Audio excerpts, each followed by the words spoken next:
Hi, Counselor Kavanaugh. Good evening. How are you doing? Good, you? Oh, busy, busy, but life is good. Yeah, good.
Hi, Adam. Hey, Nicole, how are you? Good, you? Good, thanks.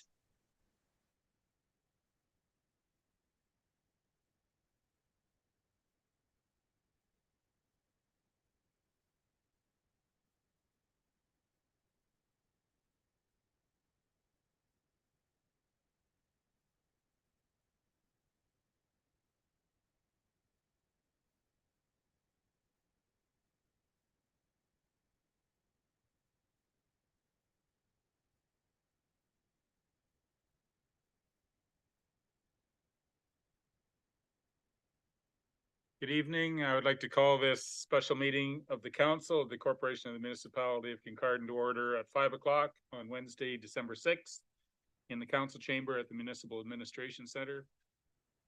The special meeting has been called to discuss key economic pillars for Kincardine and municipal surplus lands. Roll call this evening. Councillor Stewart.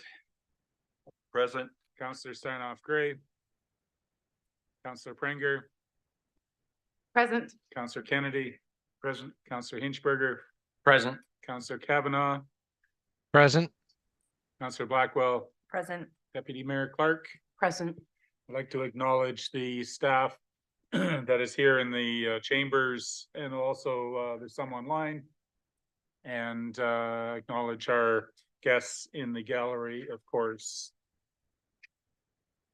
I'd like to begin by acknowledging that we are meeting on the traditional lands and treaty territory of the Saugeen Ojibwe Nation, which includes the Chippewas of Nawash, unceded First Nation, and the Chippewas of Saugeen First Nation. We recognize and deeply appreciate the contributions that Indigenous peoples have made both in caring for this land and shaping and strengthening our community. And as a public service organization, we are dedicated to learning and acknowledging Indigenous history and culture. And it is their land that we are talking about surplus. An Indigenous community would never have surplus land. They would always have land that they were called to care for. So we do respect and appreciate the cultural influences that they have provided to us through the Saugeen Ojibwe Nation, the Métis Nation of Ontario, and the historic Saugeen Métis.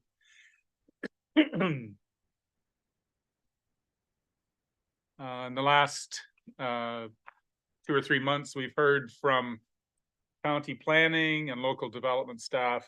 I was on the 7th or 11th of September, and we heard a broad picture of some of the planning challenges. We began our discussion about what some of the uses of our surplus land might be in our municipality.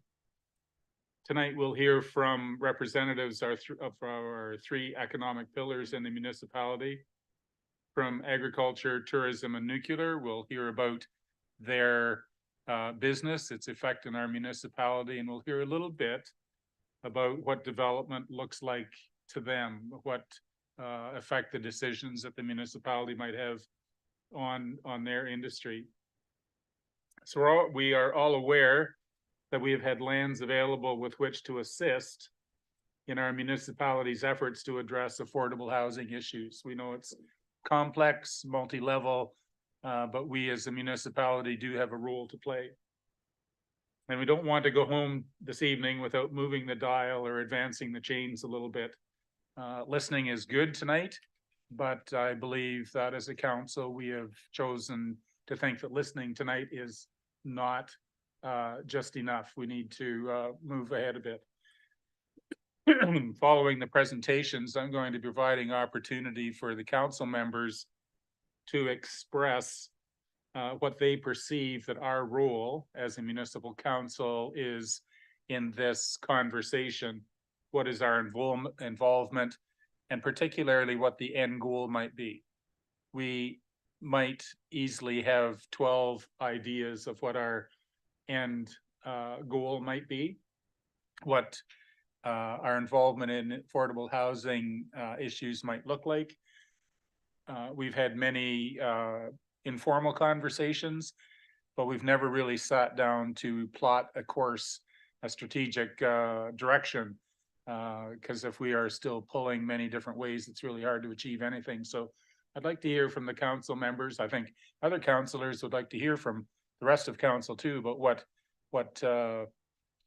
your dreams, what your ideas, what your goals are in affordable housing. But to begin the conversation, I would like to invite Kim Clark from Regional Tourism Organization 7 to come forward. Ms. Clark, thank you for being here tonight.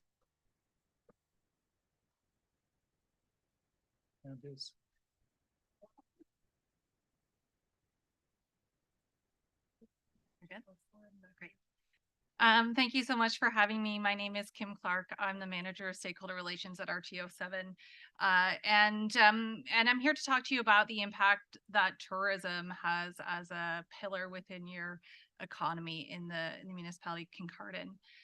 For those of you who don't know, Regional Tourism Organization 7 is one of 11 organizations across Ontario. Region 7 represents Bruce Grey and Simcoe counties. We work collectively with many of our stakeholders to advance our 4 pillars, including marketing and promotion, workforce development, product and experience development, as well as industry attraction.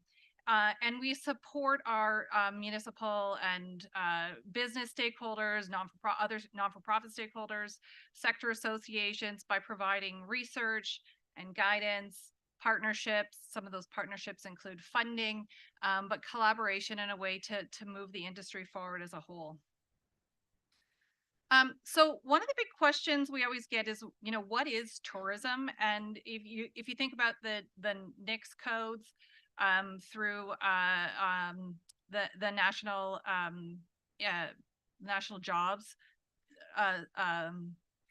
coding, there isn't really one NICS code. There isn't even one NOC code, which is the occupations that tourism fits under. So it's an economy and it's an ecosystem. So, tourism is a network of businesses and attractions that weaves together a series of opportunities that contribute to your local economy. And many of the primary drivers for tourism include accommodation and resorts, cruising and travel, craft beer, wine, and culinary experiences, as well as attractions. And many of those are natural attractions like Lake Huron, or, the downtown collective of our businesses together. In addition to these primary sectors, tourism offers a number of benefits to support industries and supply chain across the region. So if you think about a hotel, for instance, not only does it affect, the people who work in the hotel, but think about all those people that are doing laundry service that might be brought in, who's, manufacturing and providing food, the farmers that are growing that food on behalf of the people that are going to come and enjoy it. So, how are we bringing those things together through transportation? So it's an extraordinary, diverse driver. And it can grow quite rapidly, and there's huge opportunity for economic development.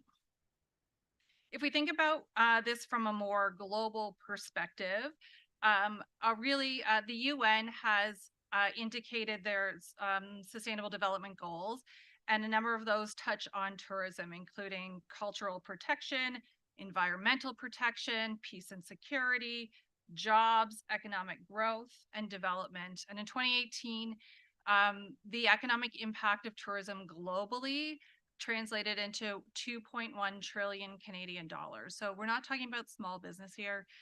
There is a large economic impact for tourism as well. But what does that look like locally? And we have done some research, but understanding what the economic impact is of tourism in any community is a challenge. One, data is slow to collect, and more current data is really expensive to obtain. So we have to try to work within the time frame that we have. So the latest report that we have is 2021. This is provided by the Ministry of Tourism, Culture and Sport.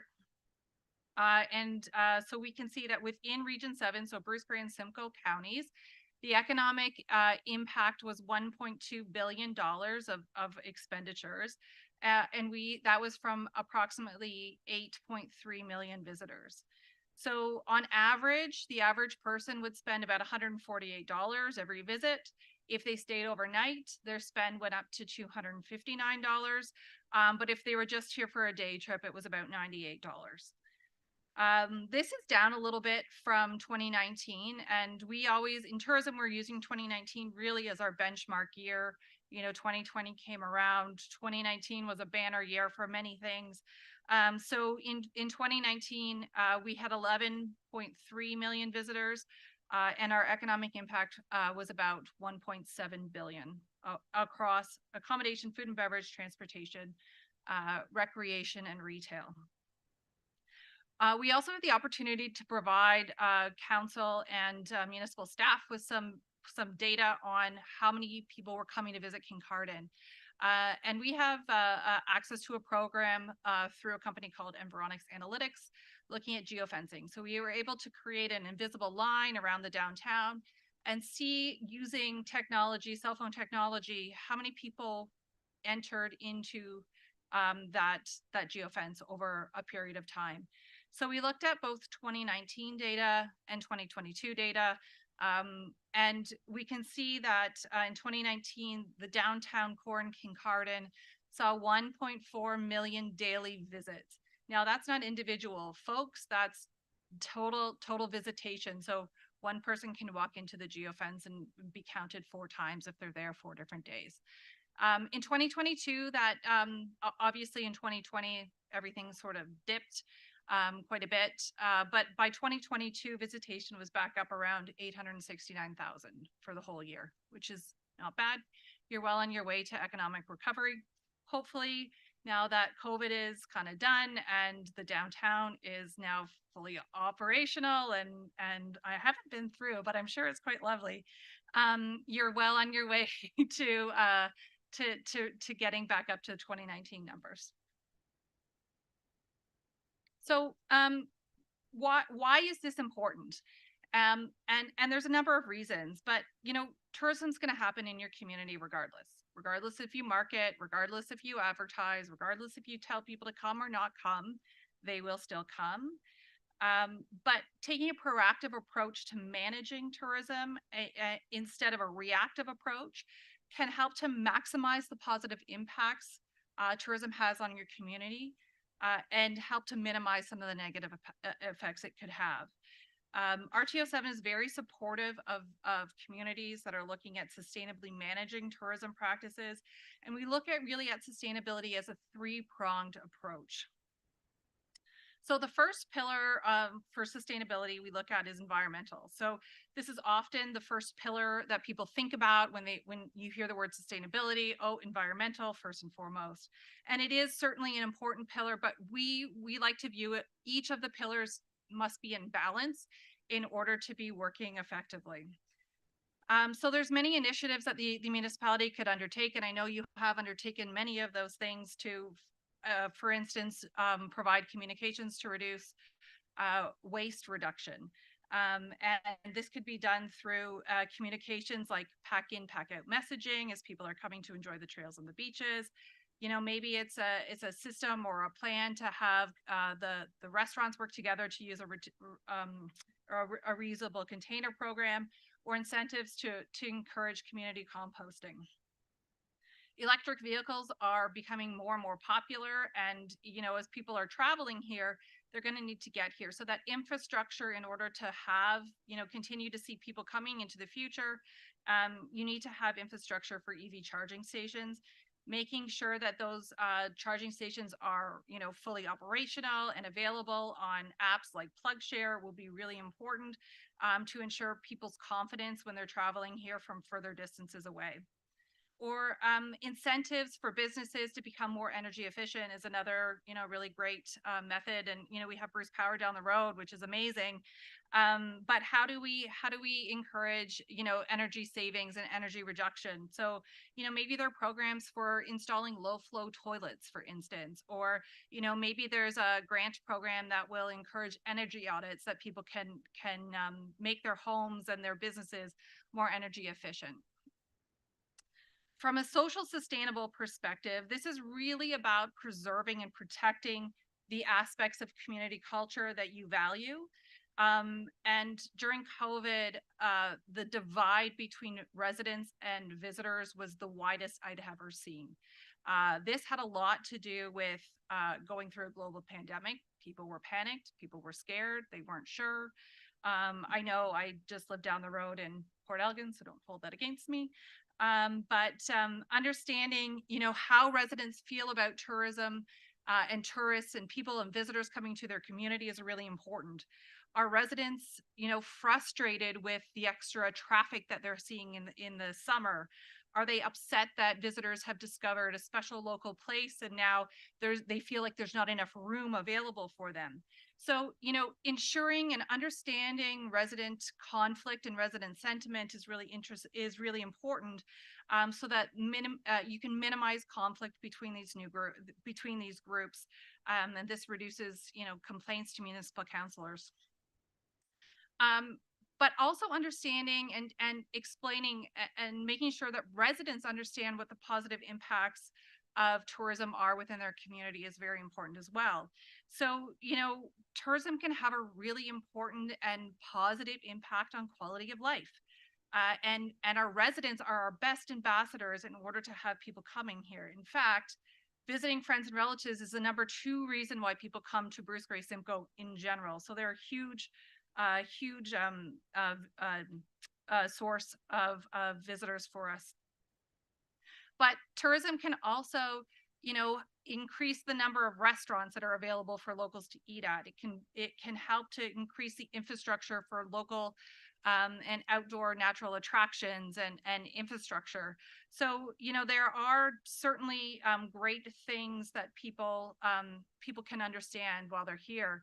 And an opportunity to learn about local culture is really important as well. I mean, I always think that the pipe band parade, and hopefully, you know, it's back on next year, is a really great way to understand and engage with locals from Kincardine and area about what the local culture is like. And inviting people to participate in that is really amazing and will leave a really positive, cool impact on them for wanting to come back. And finally, financial sustainability is the third pillar. And it's pretty hard to achieve success in the first two pillars without financial support. So staffing and advertising, communications, infrastructure improvements, environmental incentives, these things can't happen without proper financing.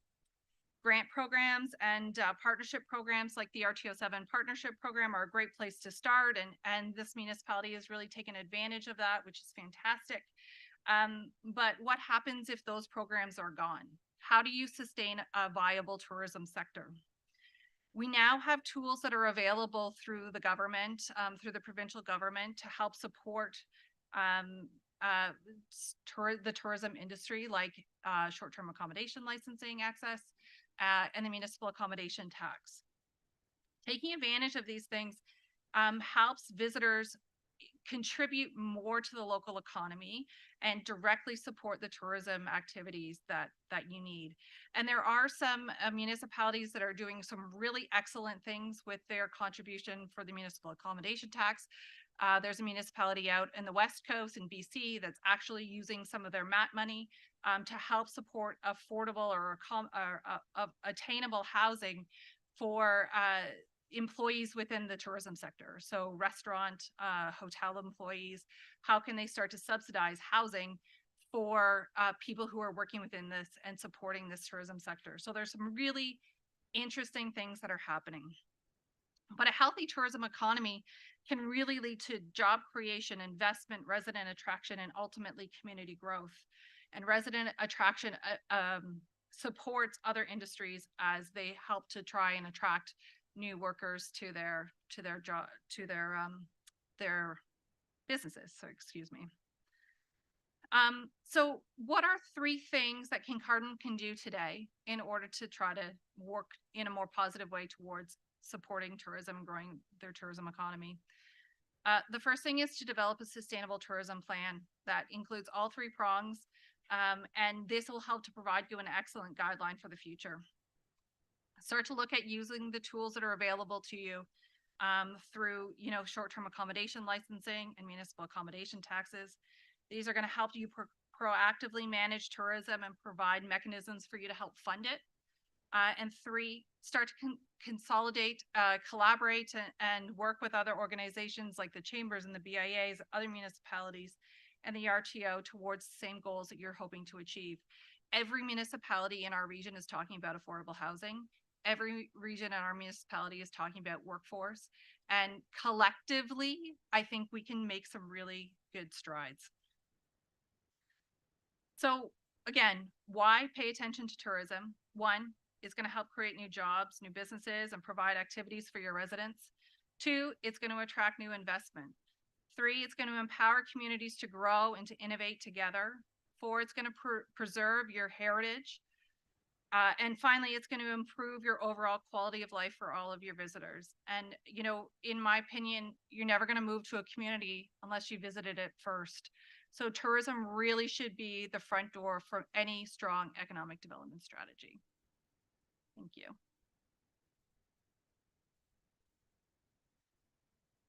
Ms. Clark, thank you. Are there any questions from council members regarding the presentation? Councillor Blackwell?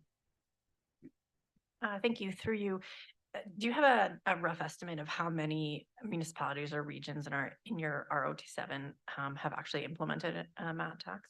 4, and there's 18 looking at them currently out of 34. Councillor Hinchberger? Thank you. Through your Mayor, it's a follow-up to Councillor Blackwell's question.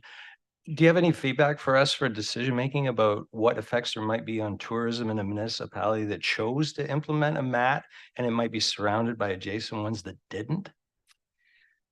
I mean, in terms of, I think about in terms of visitation. I don't think it has any impact on visitation whatsoever. I mean, if you're charging 4% on a hotel for, you know, let's say an average hotel night is $100. I know it's more than that. That's $4 per night. I don't think that's stopping anyone from coming. There are many municipalities that are, you know, have already implemented a MAT. You know, I was just in Hamilton and stayed overnight and had no idea that they have a MAT until I looked at my hotel bill, and yes, I was charged $8. What I think is important to understand is transparency around what you're going to be doing with those funds. How are you using it? So the 4% is split between the municipality and a non-for-profit association looking at marketing and development. But, you know, working collectively, you can, you know, help to do some really great stuff. So, you know, maybe you're looking at implementing cycling trails that are going to help with your active transportation plan, or maybe you're looking at a community composting facility. And I know you guys probably have the community composter that was really popular last year. Everyone was starting to implement household composting, which is really great. But, you know, there are municipalities, Collingwood and the town of the Blue Mountains are, you know, pretty close to implementing their MATs right now. One of the things they're really thinking about is staff housing and how are they going to help support staff housing. There are lots of frontline workers that are low or minimum wage, and the living wage within our region, which Bruce Grey and Simcoe counties, is about $21 an hour. I think it just went up, so I'm not sure what the new one is. But minimum wage in Ontario is $15.50. To try to live off $15.50 in an area where the living wage is $21.50 is a lot. How can you provide gaps? And I think, you know, if you're looking at workforce development and housing, how can you provide opportunities for people who want to come and move and migrate and live here? Maybe it's support for affordable housing if they're going to be working and supporting your tourism sector. But it, you know, tourism is one of those industries that is still very heavily dependent upon people. We need to have people to greet you. We need to have people to cook for you. We need to have people to serve you. And people are really the vibrancy that creates this really diverse sector. So, you know, how are you utilizing your money, I think, is really important, and communicating that to residents that say, you know what, this money we get from the municipal accommodation tax. This is pure export money. This is coming from visitors. This isn't coming from you. We're trying to use this money to help alleviate some of the tax burden on our residents in order to pay for a vibrant tourism sector. Councillor Kavanaugh, please. Thank you very much. Through the chair, this was a wonderful presentation. I appreciate it. I was hoping that you could provide some context or information on how varied or unique these municipal accommodation taxes tend to be, or are they very like broad one size fits all kind of plans that are implemented? They're pretty diverse. I work quite closely with North and South Bruce Peninsula, who are the two municipalities in Bruce County that have municipal accommodation taxes. And it varies in terms of what they include within their mat. So in North Bruce Peninsula right now, it's mostly short-term accommodations, and they're looking at including roofed accommodations. They're the only municipality that I know of that doesn't include like hotels and B&Bs. Whereas in South Bruce Peninsula, it's everyone, including transient campsites. So, it has to fit your community needs. And I think that there's enough, by no means am I an expert on the legislation, but I think there's enough flexibility within the legislation that, you can create it so that it fits what your community is looking for. The municipality, the town of the Blue Mountains, for instance, they're looking at their mat. It will include everything, including hotel, motel, even transient boat slips. They're including within their mat. So there are lots of different options. You just have to make it fit, where you're going. Thank you Councillor very Innsberger. much. Thank you through you, Mayor. I'd like to move over to electric vehicle infrastructure in there. I'm all in favor of electrification of the transport sector, but I'm a little concerned that if municipalities get involved in installing charging infrastructure, they'll never be able to put it in as good a places as all the gasoline stations that exist out there through our road network. And I stopped thinking about them as gas stations now, and they're energy stations. And what's eventually going to happen when they realize there's going to be dwindling business for gasoline, they want to convert over to electric charging stations, and municipalities will have expended money that essentially 10, 15 years down the road will look like was not a great investment. Do you have any comment on that? I think there's lots of opportunity to put them in public spaces that are going to be beneficial for the municipality as well. Personally, I don't have an EV. I'm really excited to get one day, but I drive my kids around to hockey all over the province, and I'm at an arena for 3-4 hours at a time. I could charge my car in that, and maybe I'm walking downtown, or if you're putting charging stations in downtown, is that an opportunity for you to encourage people to stop, get out of their car, explore around, spend some money at their local businesses? And getting people to stop in communities has been a challenge since as long as I can remember. So thinking strategically about where you're going to put EV charging stations close to opportunities for people to go and spend and invest in your community, I think, could be really positive. And I think the downtown businesses would probably really appreciate an opportunity to, force people to stop and get out of their cars for, 20 minutes or an hour or two, enjoy some lunch, pick up some souvenirs, enjoy the highlights so I think, it has to be a combination of both of those things. And I don't know, my colleague Alex she's on the EV charging file, not I am, but there's also an opportunity for revenue that can be generated through those charging stations as well for the municipality, from my understanding. Thank you, Kim. Appreciate your wisdom that you brought with us and your experience. Yeah, no worries. Look Thanks forward for to having hearing me. from you again. Yes, absolutely. Thank you.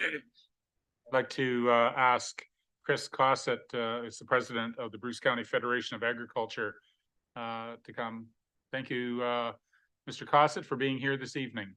Thank you, Mayor Craig. Thank you, Council, for the opportunity to come and speak to you. Just to make you aware, Bruce County Federation of Agriculture, we are a volunteer group. We work within agriculture files, and we try to drive that within our county.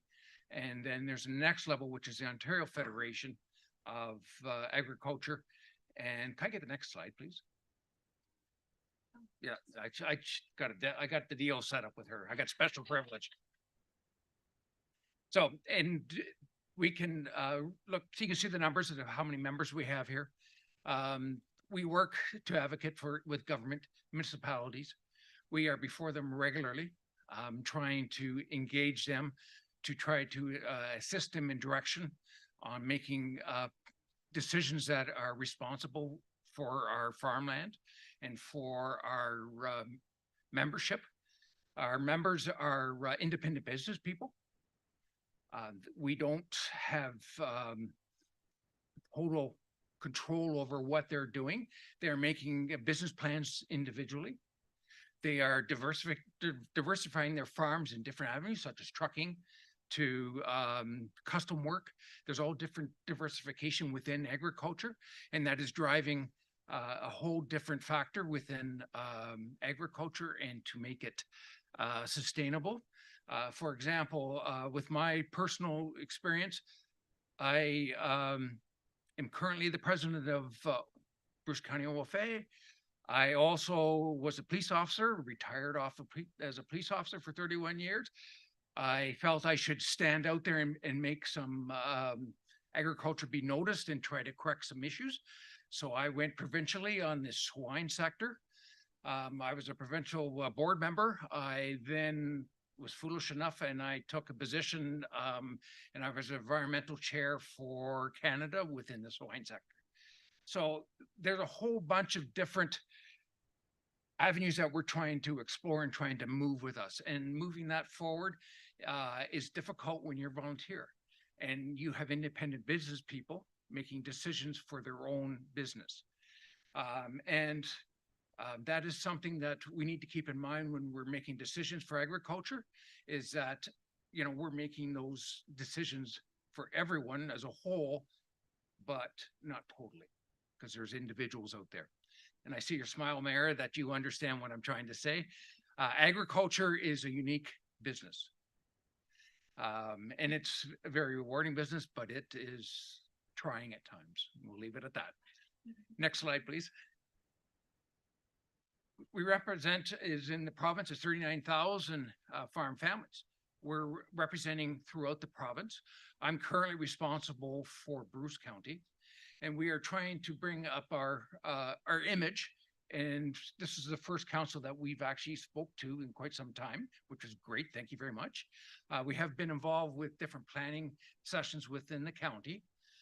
We're starting to see some response to what I had visioned, and we're starting to move forward. So appreciate your outreach and to bring us here, because we'd love to be able to work with you and try to solve some of your problems. Everything from land use to your different planning problems. We're of a realization that agricultural land, we're not going to protect it all. We're not. But we want to do as much as we can. We have to be realistic. So there's different things we can impact. And we'll be hitting another slide here as you flip them forward. And you can see where we, Bruce County, we do politicians meetings. We do the Elmwood meeting. I'm not sure if any of you have been over there to that one. Appreciate you attending there as well. It will be happening again this year, end of March. We got some affiliations. We do the medical tour, trying to attract doctors into our area.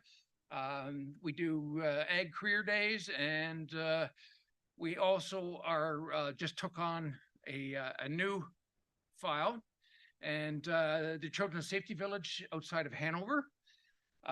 We've just they're actually hopefully pouring the slab shortly. We're going to be putting up an interactive barn in there to educate the kids as they come through.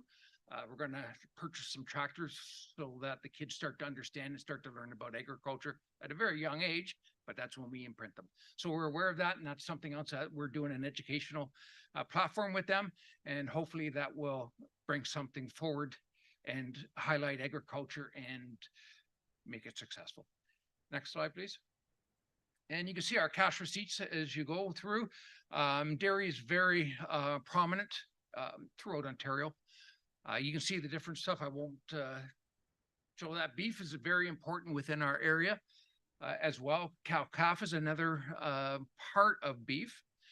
And you'll see that as we go through there, there's some vegetables, strawberries, apples. There's a lot of the stuff you find in your grocery stores are growing here in Bruce County. Next slide. Unfortunately, with being in agriculture, we're the small amount of 1.5% of voting power. The attraction within our governments, with our numbers of agriculture or farmers, it's gotten a lot smaller. We're not, we really have to advocate in a very responsible manner to get their attention. And doing that, yeah, it's trying and expensive. But we are trying to do that, and that's why this type of conversation with you guys tonight is very important, moving us forward and coming up with synergies with the municipality, with our other partners in the area, with Bruce Power, tourism. We're open. The PC say we're open for business. Yeah, we're ready here. We're ready to go. And we'd like to reach out there and be part of it. You can see as we're moving forward how much impact we have on the GDP within Ontario. And so we are an important sector, even though we're independent business people. We're independent farmers and making those independent business decisions. Next slide, please. So you can see that in that Bruce County flavor as we move forward, and you can see that we have all the different vegetables and our crops, and I'm sure a lot of you didn't realize there were 65 acres of strawberries. That is in Bruce County, and everybody loves their strawberries. And total farm acres, 368, 261, and shrinking. That's a problem. Next slide, please. Estimated cash receipts at gate when it's broken down. You can see that in this area, cattle are very important. There is a lot of different sectors that have secondary, for example, our swine industry within Bruce County. We have they call them genetic sites, and they aren't counted on these numbers. And what they are is they're a breeding herd, and they will impact your roads. They will impact your purchasing powers within the area because they are substantial. And that's part of the group that I'm with. I do actually breeding stock. And I know that they will impact local businesses and help drive the GDP within Bruce as well. Next slide, please. That one there just basically shows it's a repeat. A lot of the sectors are very close to each other. So their impacts are very mitigating. They work very well together, and you need the whole package to make it all work. Next slide, please. The Bruce County cash receipts as a percentage in 21, we get a lot of our stats out of OMAFRA. That's something that you'll find, and the stats are back to 21. Current stats will be a little different than that, and will actually probably be a little larger than what they're showing there right currently. Next slide.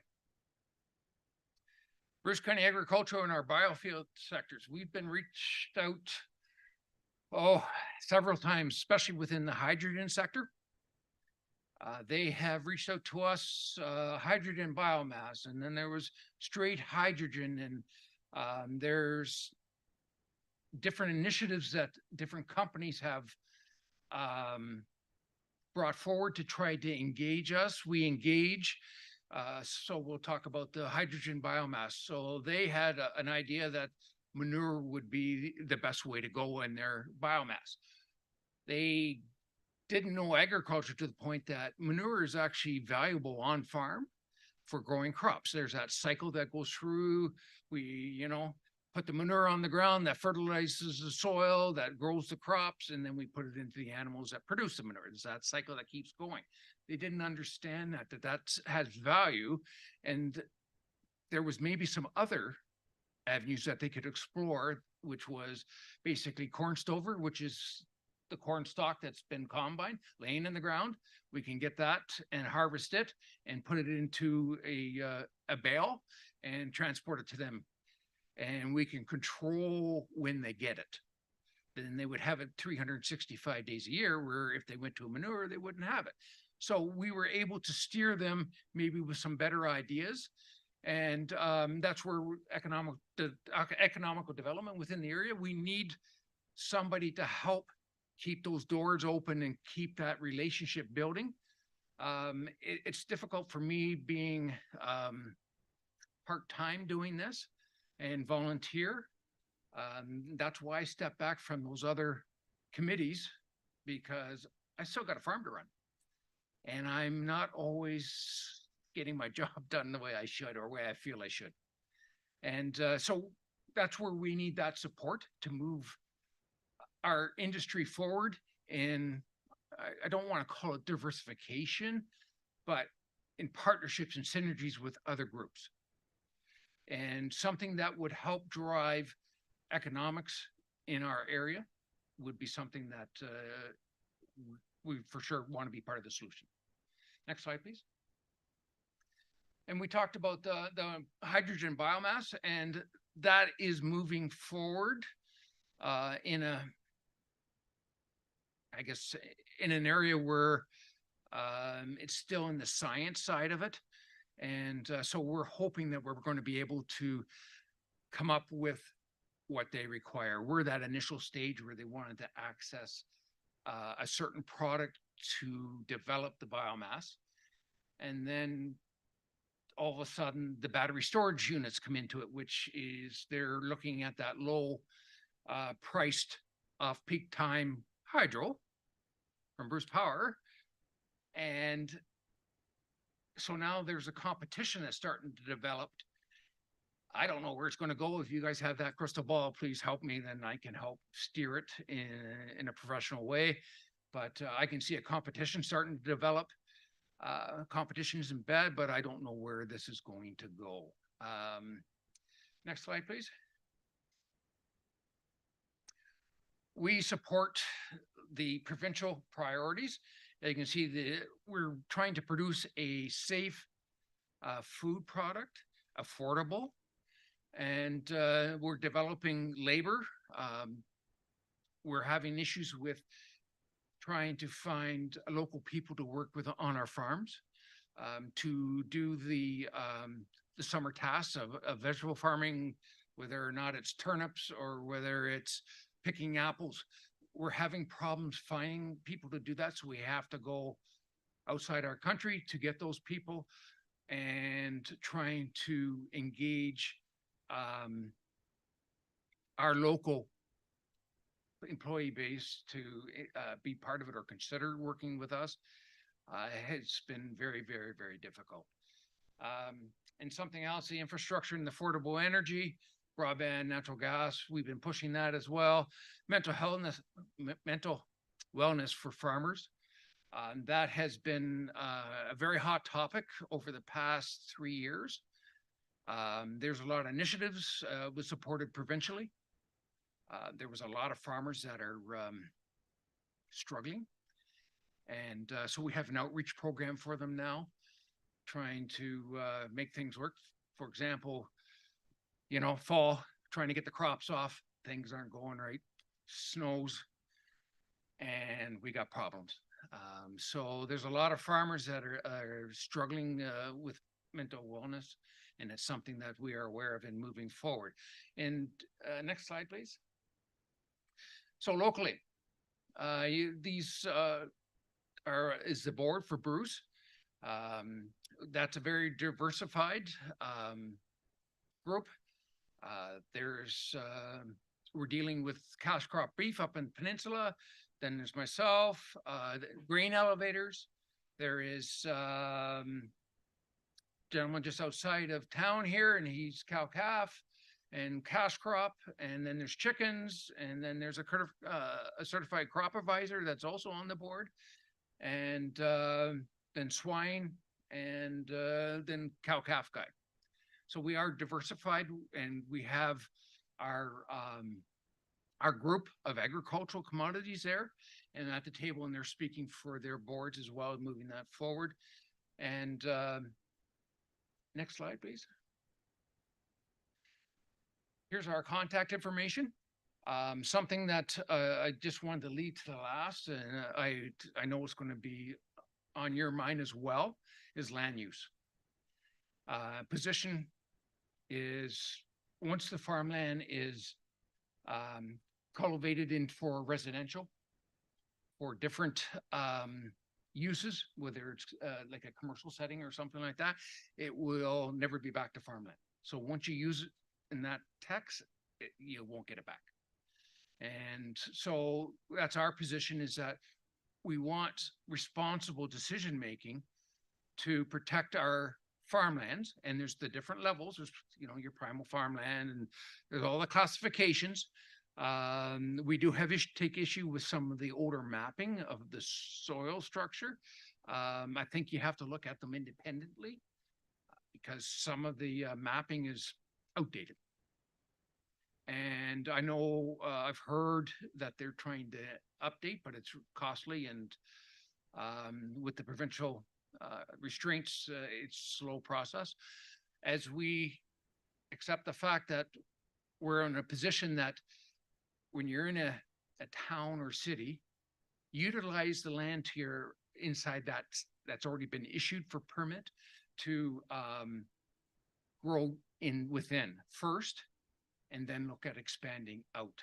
Density is very important in moving and protecting farmlands. Get that density number up would be perfect. And then, of course, there's a lot of land that's out there, and it is for investment purposes, and they're rented out to farmers, and you'll see them cultivating them as a rented property. But those people are out there on the investment side of it. They are looking at the gains that could be there. So we have a position, either use it or lose it type thing. They need to be engaged to be part of the solution to develop that property that's already out there and already got permits on it. And they're just sitting back waiting for timing for financial purposes. We really want to see all that type of consideration happen before you start spreading out further and taking out farmland. Understanding that when you look at the lofty goals that the province has for the number of properties that need to be built, we understand that some of the farmland is going to be used up, but let's protect it.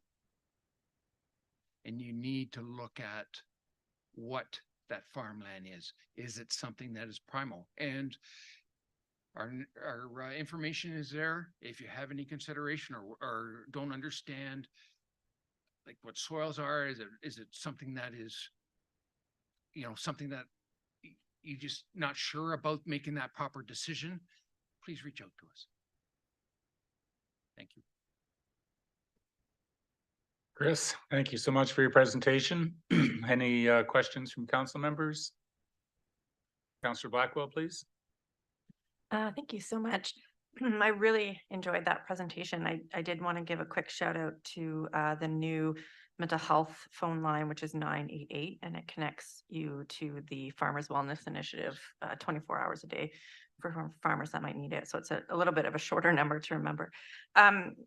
Your mention of the biohydrogen and the biofuel, and kind of talking about the potential for a circular economy within our agricultural sector. I'm thinking of all of the trucks we use that use diesel fuel as opposed to gasoline, and there a lot of the movement towards electrification is usually focused on gas as opposed to diesel trucks. I'm wondering whether that's something that we might be able to talk to with the Municipal Innovation Council about looking at some sort of support for that in terms of when they're looking at fleet management. There are grants through things like the Federation of Community Municipalities looking at signature initiatives or pilot projects around transportation. I just wonder whether that's something we might be able to make a connection on. Short answer is yes. And just to expand a little bit with the, there is electric tractors out there now. I understand there's one coming to Bruce County. I'm not sure. It's supposed to be a Ford New Holland. It's pretty Of course it will be. Yeah, wrong color. So there is, farmers are looking at that and trying to do things better. We are stewards of the land. We're also stewards of the environment. We try to do what's right and trying to be responsible with it. And we understand that, and we're trying to make those impacts when we can. And keeping in mind that diesel, gas, it's going to be part of our society for a while yet. And yeah, we'd like to see something that is environmentally friendly or a different fuel source that would help those vehicles move forward into today's standards. Counselor? Sorry, thank you. Just one follow-up. One of my personal commitments this year is to try and support local as much as possible. I'm wondering if you can speak a little bit to how someone like me, who's perhaps not intimately connected with the agricultural sector, can do more to support local agricultural growers as a consumer. As a consumer and you want to support local, ask. So at your grocery stores, ask at the meat counter, where's this from?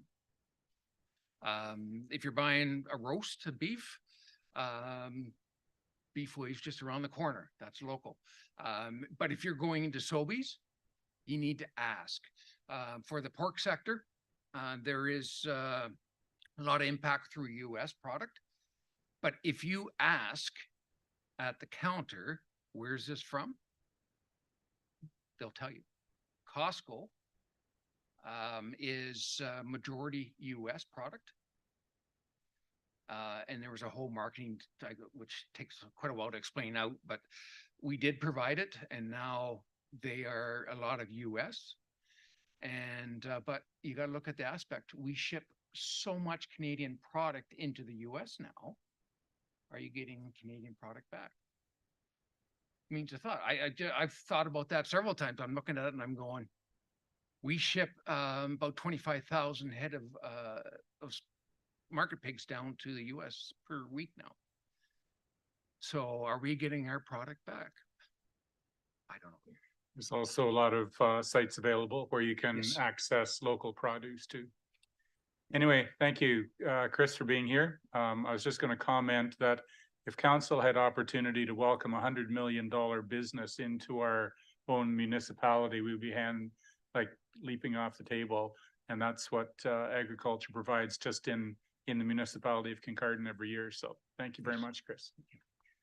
All right, I'd like to welcome our next presenter, Jen Eady, who is Senior Vice President at Bruce Power.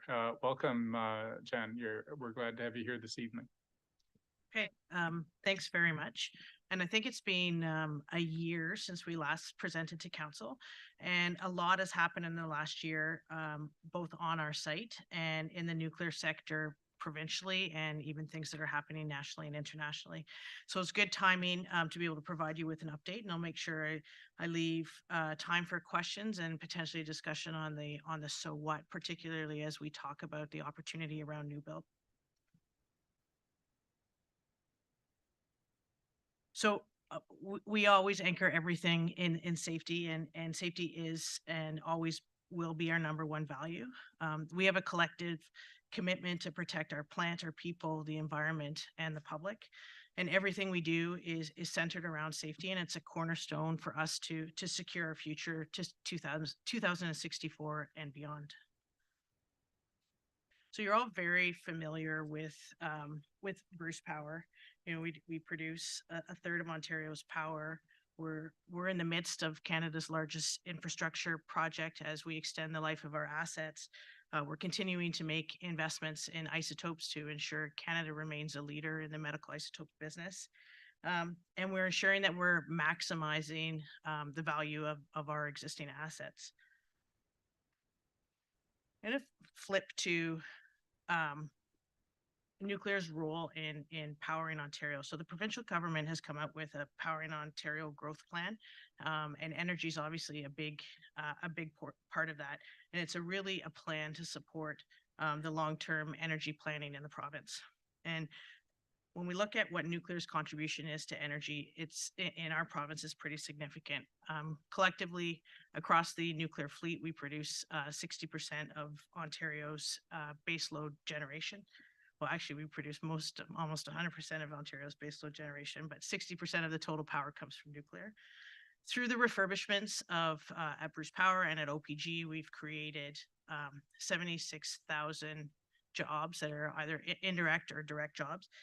And most of those are in Canada. And then again, most of those are in Ontario. So it's a significant economic engine in the province. I also want to, like, Ontario has a very clean grid. We're over 90% emission free. And that's because of the role of all of the technologies that are producing clean technology. So there's a role. And when we look at what's going to be required to power Ontario in the future, we need every technology out there. And what I can tell you is the role of nuclear is sort of the backbone of all of that technology mix. You know, we've seen over the last 2 decades, we've seen some pretty incredible commitment to environment and long-term energy plan in the province. And we talk about that through the elimination of coal. And that took a lot of fortitude to stick to that plan, because it wasn't necessarily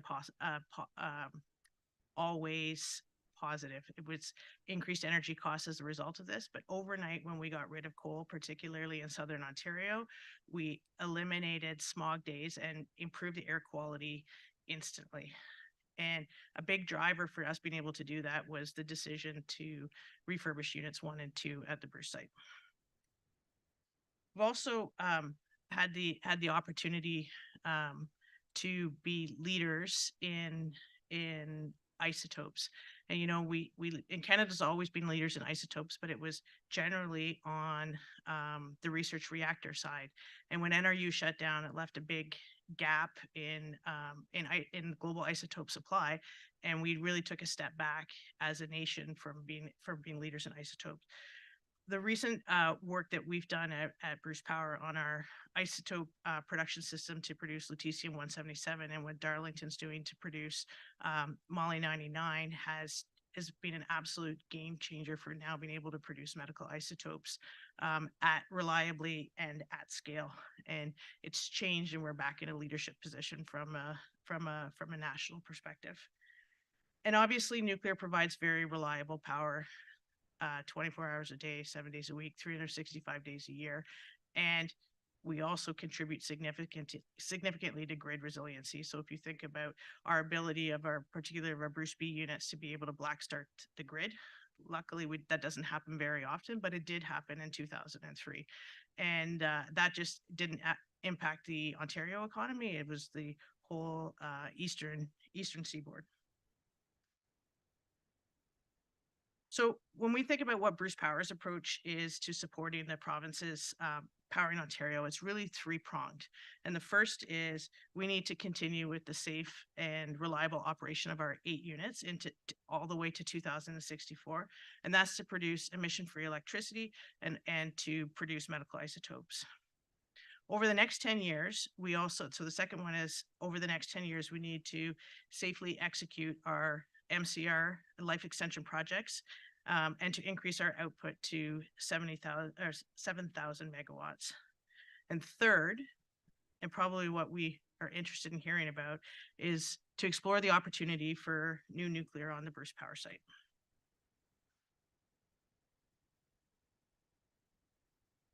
So the biggest single contributor and short-term contributor to climate goals in Ontario is our MCR program. And this will continue to keep our Ontario grid clean for decades to come. So Unit 6, we all know, we've made lots of announcement about it, successfully returned to service in early September. It was on time, ahead of schedule, and with quality. And we're about 8 months into our second refurbishment project on Unit 3. And what's so important about this is the success of our MCRs and the Darlington refurbishments is they're critical enablers for the investment in new nuclear in the province. So if we deliver projects that cost twice as much money or have issues when the units come back online or take a lot longer, then that very negatively impacts our ability to build new nuclear of any size, whether it's small modular reactors or large projects. So it's extremely critical, and through that, and it is so critical that if you look at the collaboration between Bruce Power and OPG to ensure the success of these refurbishments, we both succeed together and we would both fail together. So we talked a little bit about maximizing the output from our existing units. So when we signed the deal with the province in 2016, we had an output of 6,300 megawatts, and through some strategic investments, we are now at 6,550 megawatts, and by the end of the MCRs, we'll be at 7,000 megawatts. And so this is really important because it's essentially like adding a whole other reactor of output to our site without having to build a new reactor. And it's all at a time when the province needs clean electricity. We talked about medical isotopes. You know, there's continued large demand for medical isotopes globally.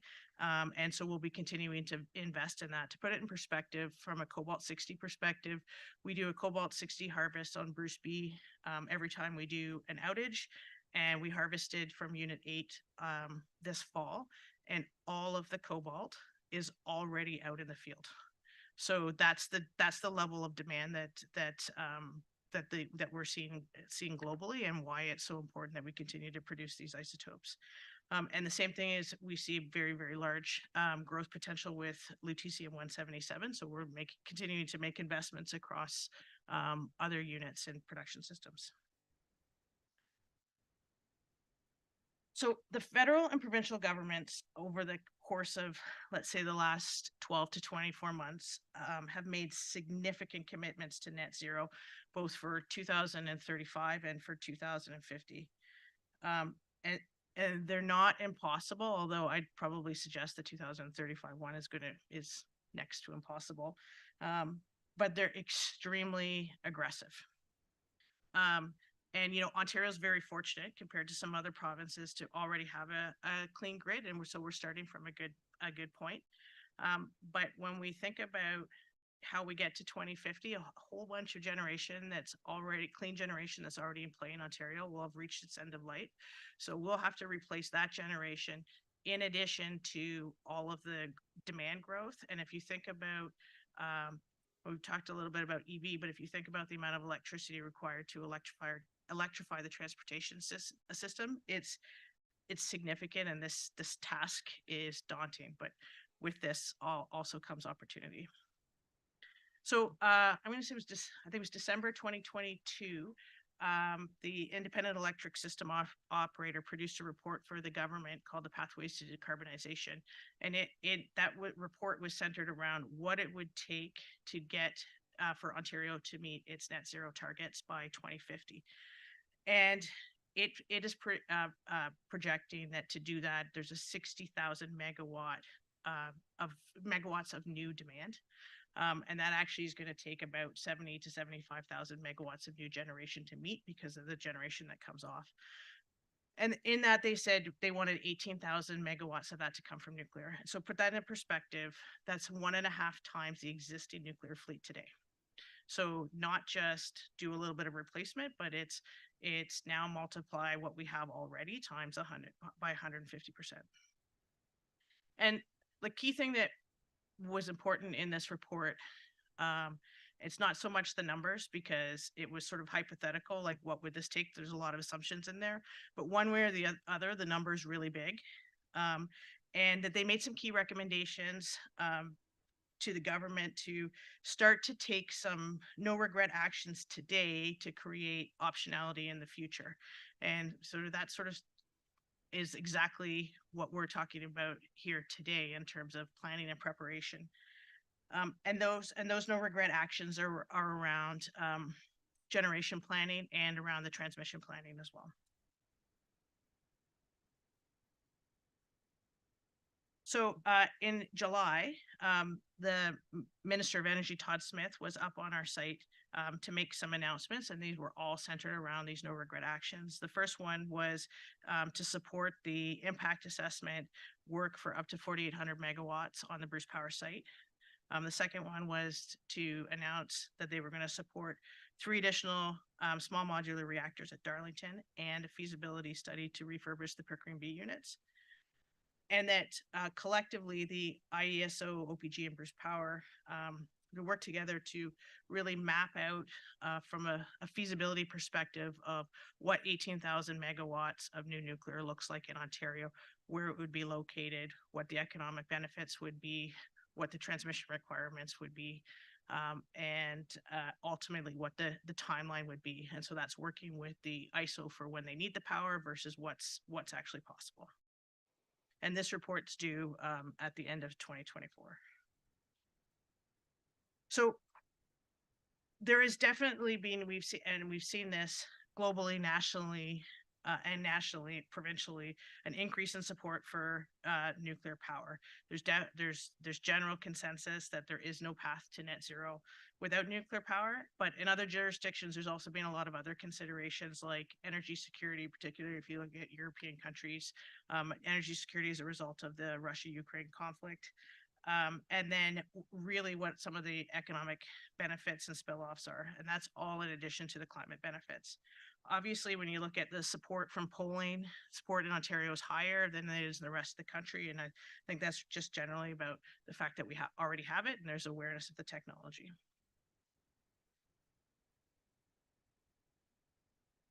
So what is really Bruce Power doing to support this? And it's really talking about Bruce C. So clearly nuclear has to play a significant role to meet the future demand of the province.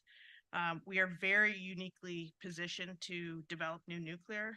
On our site, we have demonstrated operations. We've got excellence in project execution. We are a very well-studied site. We have the land base. We have supportive communities. So there's a lot of reasons why Bruce Power the site might be the first location to consider new nuclear. Locally, this creates local economic opportunity into the next century, and it also provides us with opportunity to work in partnership with our Indigenous communities. From a timing perspective, we're coming out of large infrastructure projects where we've developed supply chain, we've developed knowledge, we've developed skilled trades. So there could be a very opportune timing opportunities to go from one mega project into another. But recognize that the impact of new nuclear is significantly greater than that of the mega project that we're in right now, which is the extension of our life extension of our units. And we do have OPEX from 50 years ago, but it's pretty old and it looks very different today than it did 50 years ago. So what is Bruce C? We talked a lot about what we should name this project. And we basically landed on everyone was going to call it Bruce C anyways. So Bruce C it is. But it's far from being a project. We don't have a deal with the province. We don't have a deal with our owners. We don't have a structure by which we would do this. We haven't selected a technology. What it really is an opportunity. And it really starts with planning and preparation. So, and step one for us in this planning and preparation is the impact assessment. So nuclear is federally regulated, and the Federal Impact Assessment Act requires an impact assessment for new nuclear projects, whether it's on a brand new site or whether it's new nuclear on an existing site. And the purpose of the impact assessment is for a detailed and thorough review of the environmental and social economic impacts of the proposed project. If you look at and work through what the legislative timeline is on an impact assessment, it's about 7 years. But there's opportunity to streamline this, and I'll talk about what that streamlining could look like. So when we look at this overview of the impact assessment, we're actually in hexagon 0, which is what we're calling pre-planning. So we haven't even started the process, because the more planning and preparation we can do up front in the pre-planning, the higher the probability of success is for getting through this impact assessment. So this involves sort of defining what the project is, starting all of the baseline studies, whether they're environmental studies or socioeconomic studies. It's early engagement with the Indigenous communities, with the local communities, And we expect, and it's also consultation with our regulators and with the impact assessment agency. So we expect to be able to be to formally launch this process sort of within the next 6 months, which will start us in phase 1 and start us in this time clock of moving through the impact assessment. So in the new year, we want to meet with the municipality, walk through like the full impact assessment, what it is, understand what some of the key issues are for the municipality, understand how we want to engage on a regular basis as we go through this process. And at the same time, we're launching a request for information for technology. And we're doing that for a couple of reasons. First of all, it informs the impact assessment from a siting perspective, like construction impact, which are all things that obviously impact the local economy as well. And then it also is a starting point for us to be able to frame what the project is. So what timelines look like for the project, the cost, the size, and the broader impacts that the construction activities and then the ongoing operation will have. So I talked a little bit about opportunities to optimize the impact assessment process, and really where those opportunities exist is because we have a very well studied site, and and those studies are required on an ongoing basis through all of our regulatory processes. So it's probably the most studied site in Canada. And that's where it's really through all of that data and all of the environmental studies we have that provides us with the opportunity to reduce that timeline down. It by no means, when we look at reducing the timelines, changes our obligation for engagement. So it's really around, we've got a lot of the data already, whereas if we were starting on a brand new site, we would have to sort of gather all that information. So we are certainly excited to be exploring these opportunities that have the opportunity to bring prosperity into the community, but we are laser focused on our safe operation of our units and successfully completing our life extension projects. And so when we talk about a little bit about the so what, so, you know, if we are really focused our key focus area is definitely on our life extension projects, and that really goes for another 10 years. And you know that it's not straight status quo, that because we're not doing these refurbishment units now one after another. They're going to start to overlap in 2025. So unit 3 is ongoing right now, but unit 4 is going to start before unit 3 finishes, and that overlap is going to get tighter and tighter. And what that means is, from an impact perspective, is in the multiple of thousands more people in the local area to support the construction of those projects. When we talk about what new build looks like, I don't have answers. I have way more questions than I have answers, but I mean, we are committed to continue to have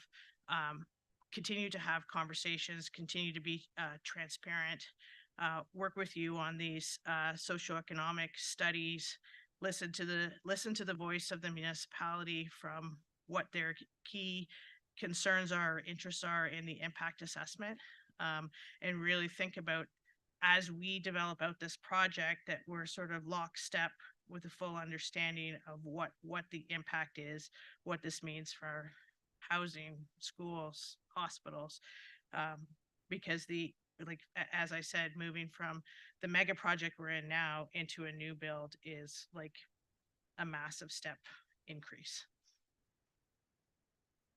So I'll open it up for questions. Thank you, Jen. Very comprehensive. Any questions from council? Councillor Steinhoff-Gray. Thank you.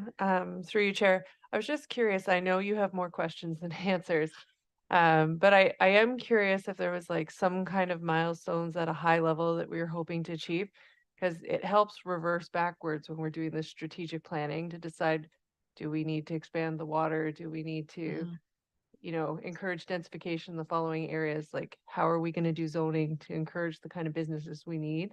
So I'd be curious if there was like a super high level Yeah, roadmap. we have done and let's call them super high level. And the reason they're super high level is because it has to match with when the province needs the power and how much risk we're willing to take at the front end of the project, right? So from an investment standpoint, how much money are you willing to spend on developing the project out before you know if you have an impact assessment, right? So if you actually probably like, if we use a date like the province needs the power in 2038, then that really has us, now you have to go back about probably for the first unit is that you're starting construction in the 2030, 2031 timeframe, like starting to move dirt. But I think that's what, when we come back and have these discussions in the new year about laying out what the impact assessment process looks like, we can lay out what sort of that full, and we'll call it like hypothetical schedule could look like, because it depends on what technology you choose. Like there's a whole bunch of variables that go into it, but we can certainly give like order of magnitude schedule. That Councillor helps. Hinchberger? Thank you, through your mayor. I got a cold sweat about 5 minutes ago when I was thinking about the housing situation and where we could sit currently and dealing with the pressures that exist. And then I was thinking about Bruce C, hypothetically, when it should that happen.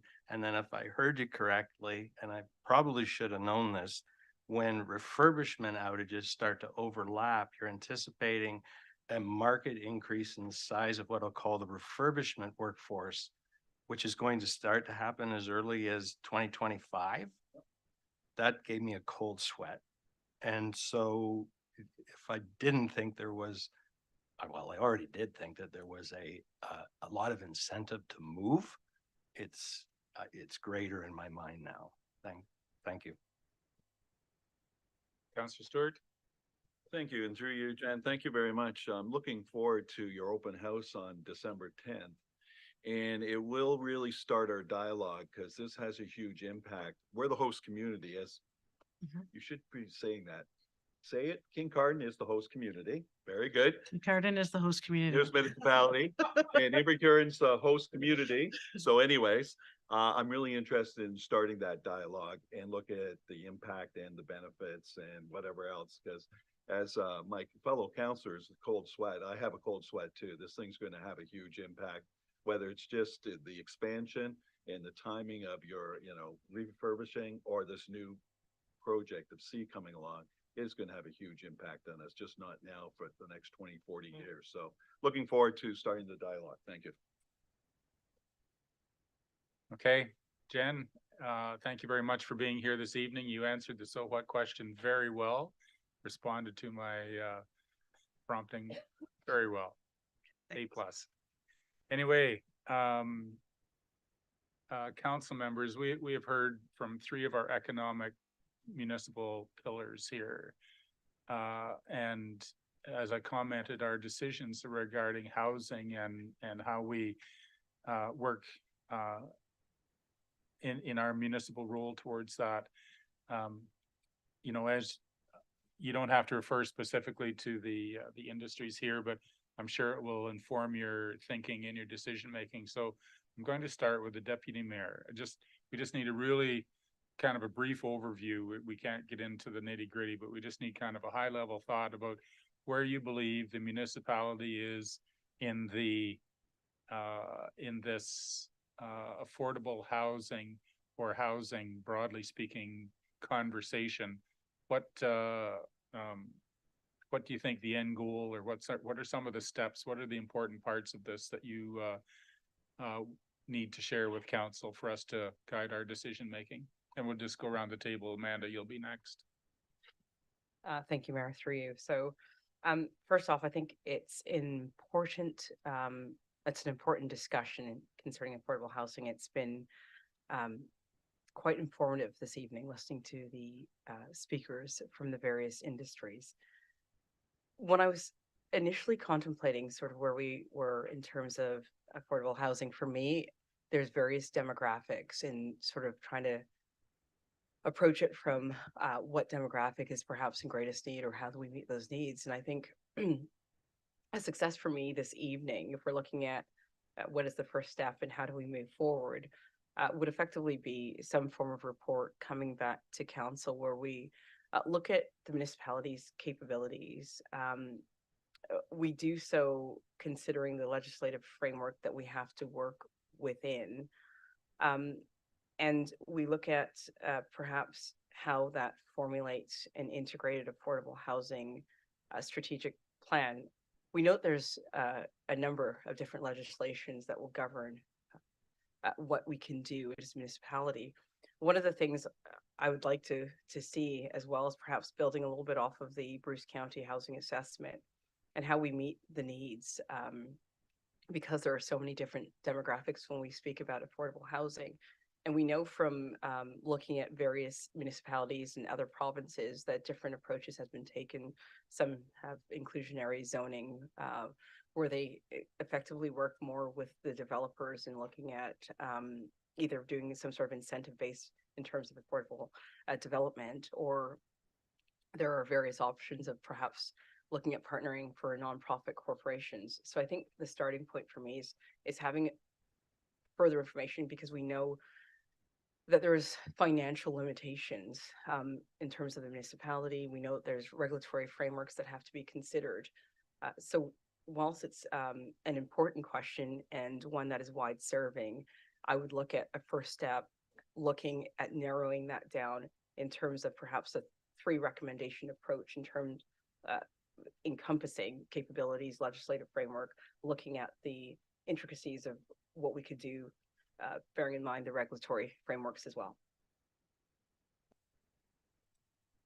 Councillor Steinhoff, Gray, and then apologies, Rory, I'll come back to you. You'll be next up. Okay, thank you. Councillor, go ahead. Thank you, through you, Chair. I think the big thing for me is affordable housing is something we have to look at. When you look at, I just had it pulled up here, the Bruce County housing plan. We know that there's a high number of subsidized rentals through the county, and those demands for those placements continue to rise. We also know that our senior population is the fastest growing population. So what is the appropriateness of what we're building for that population that we might want lower maintenance, et cetera? And then the projects that we have going on in our community that are going to drive other housing accountabilities. I think for me, the thing we have to understand, not just what we're doing with the land, is how we want the land used and how we can use our official plan to drive those uses. So like if we want self-sustaining communities, how do we use designations to ensure that we do get a grocery store in Tiverton instead of more office rental space, or that we do get, more restaurants, more things that can create those jobs for those self-sustaining communities. So like there's a lot of infrastructure pieces that have to come into line. And if you use 2038 as a potential goalpost, also including the overlap in 2025 of some of our bigger industries, one of the things we have to figure out is things like bypasses, things like how we're going to do our water structure. So it's not just a question of affordable housing, it's where does it make sense to put these things? And then how do we put the framework in to ensure that we are growing in the way we want to? So that's kind of what I want to focus on. And I'm sorry if that's too much for this scope, but that's really one of the things that I was really thinking about, because I go back to Chris's presentation. How do we make sure we're doing densification where it makes sense? So we know we have some landlocked with transportation. So where are we putting the units that make the most sense for the right people to be able to access what they need to without being invasive of our farmland? Because you're right, we don't get it back once we expand beyond. So I think that even though it seems like things are far out, it takes a long time to get that infrastructure in place. So you can't deal with this as just a discussion of affordable housing. That's mine on it. And no, councillor, you can't think too big or beyond the scope in this conversation. This is big hairy dreams tonight. Right on. Councillor Kavanaugh, please. Thank you very much. And through the chair, I've enjoyed all the presentations tonight. And I like the way that it brings forward a more holistic picture of things. And I think Councillor Steinhoff Gray really nailed it with it's more than just building a new housing structure, because that might solve it for the number of people that get a house out of there. We need something that's sustainable and something that can perpetuate going into the future. I foresee this really taking a turn more as a direction to staff to start working on plans to bring forward something like a municipal accommodation tax or something like BC's Short-Term Rental Accommodations Act to start trying to move properties into alignment to make them more accessible to the people that need them. Thank you, Councillor. Councillor Kennedy, please. Yeah, through the chair. Just, I believe we don't do the norm. You know, to me, it's about new ideas. To me, it's about building things in the right place, as Councillor Steinhoff Gray alluded to, partnering with a developer and investing money that maybe we can, decide on tonight. You know, it's the people that work at out in 21 Highway, at Canadian Tire, you know what I mean, McDonald's, different places like that. I really believe we need to focus on some kind of housing that they can see an end goal and something satisfied to keep them around here. I really believe that's how we're gonna grow in the right places. You know, I just think that I hear so many people talk about affordable housing, like, you know, I got into politics 5 years ago, and I'm just hoping that this council will get moving on something and show other municipalities, and they can follow us instead of us being the followers. And I really believe in this group around the table will make some good decisions. Thank you. Councillor Hinchberger. Mixed it up there. Thank you, through you, Mayor. I'd prefer to see a bit of a hybrid approach because I'm leery about it getting into paralysis through analysis. I think there's enough strategy type work that's already been done. And I think that while it's important to think longer term, I think there's some things where we know enough that we could get into a tactical approach right now without doing a lot of thinking about it. One of them would be is demographic wise, I think we're all might almost be the point where it's every demographic. Recognizing the impact that this would have on the administration and its current human resource capability, I see more tactically that we look to make some simple decisions on some properties, which in turn would provide seed money, which could then be used to develop or acquire administrative capability to allow us to work to the bigger projects, which are actually going to have the most impact on addressing the housing issue. Our role in this, I think we can't lose sight of the fact that you can give somebody an affordable house, but it's out in the middle of the nowhere. That doesn't actually make living affordable. And so we have some properties that actually exist in urban centers that are ideally located, that if you can build affordable housing, you could also build affordable housing that has less reliance on transportation and essentially, as one of my daughters likes to say, feed two birds with one bird feeder. The other part would be in our policies that we can use to, she doesn't like to kill two birds with one stone. Feed two birds with one bird feeder. Shout out to Jew. And so the other part would be is that outside of what we have and we can contribute, the other one is through making sure that we have policies that facilitate and guide solutions into the right areas in a timely fashion. And I still have the cold sweat. I almost feel right now our area is being discovered more so. If agriculture would grow in size, the energy industry grows as well, whether it's new generation or battery energy storage projects. Tourism is going to increase. The GTA is generally expanding outwards. I can see the radar blips coming, and I think the time to act in some ways is now. If I might borrow one of Ms. Edie's comments, is about the no regret strategy. Sometimes moving ahead, we'll make mistakes in this, and you know, in spite of that, keep moving. So this is the path we've chosen, right or wrong, and we'll follow. Councillor Prenger. Thank you, through you, Chair.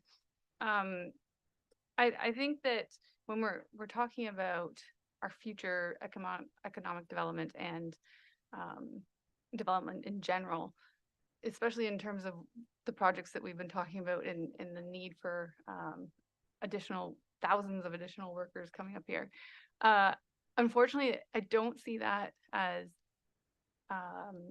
being exactly affordable housing issues. I do believe that those workers are going to be able to afford their apartments almost no matter how much they cost. Our affordable housing needs to be focused on the people who actually need help affording their homes or their rentals.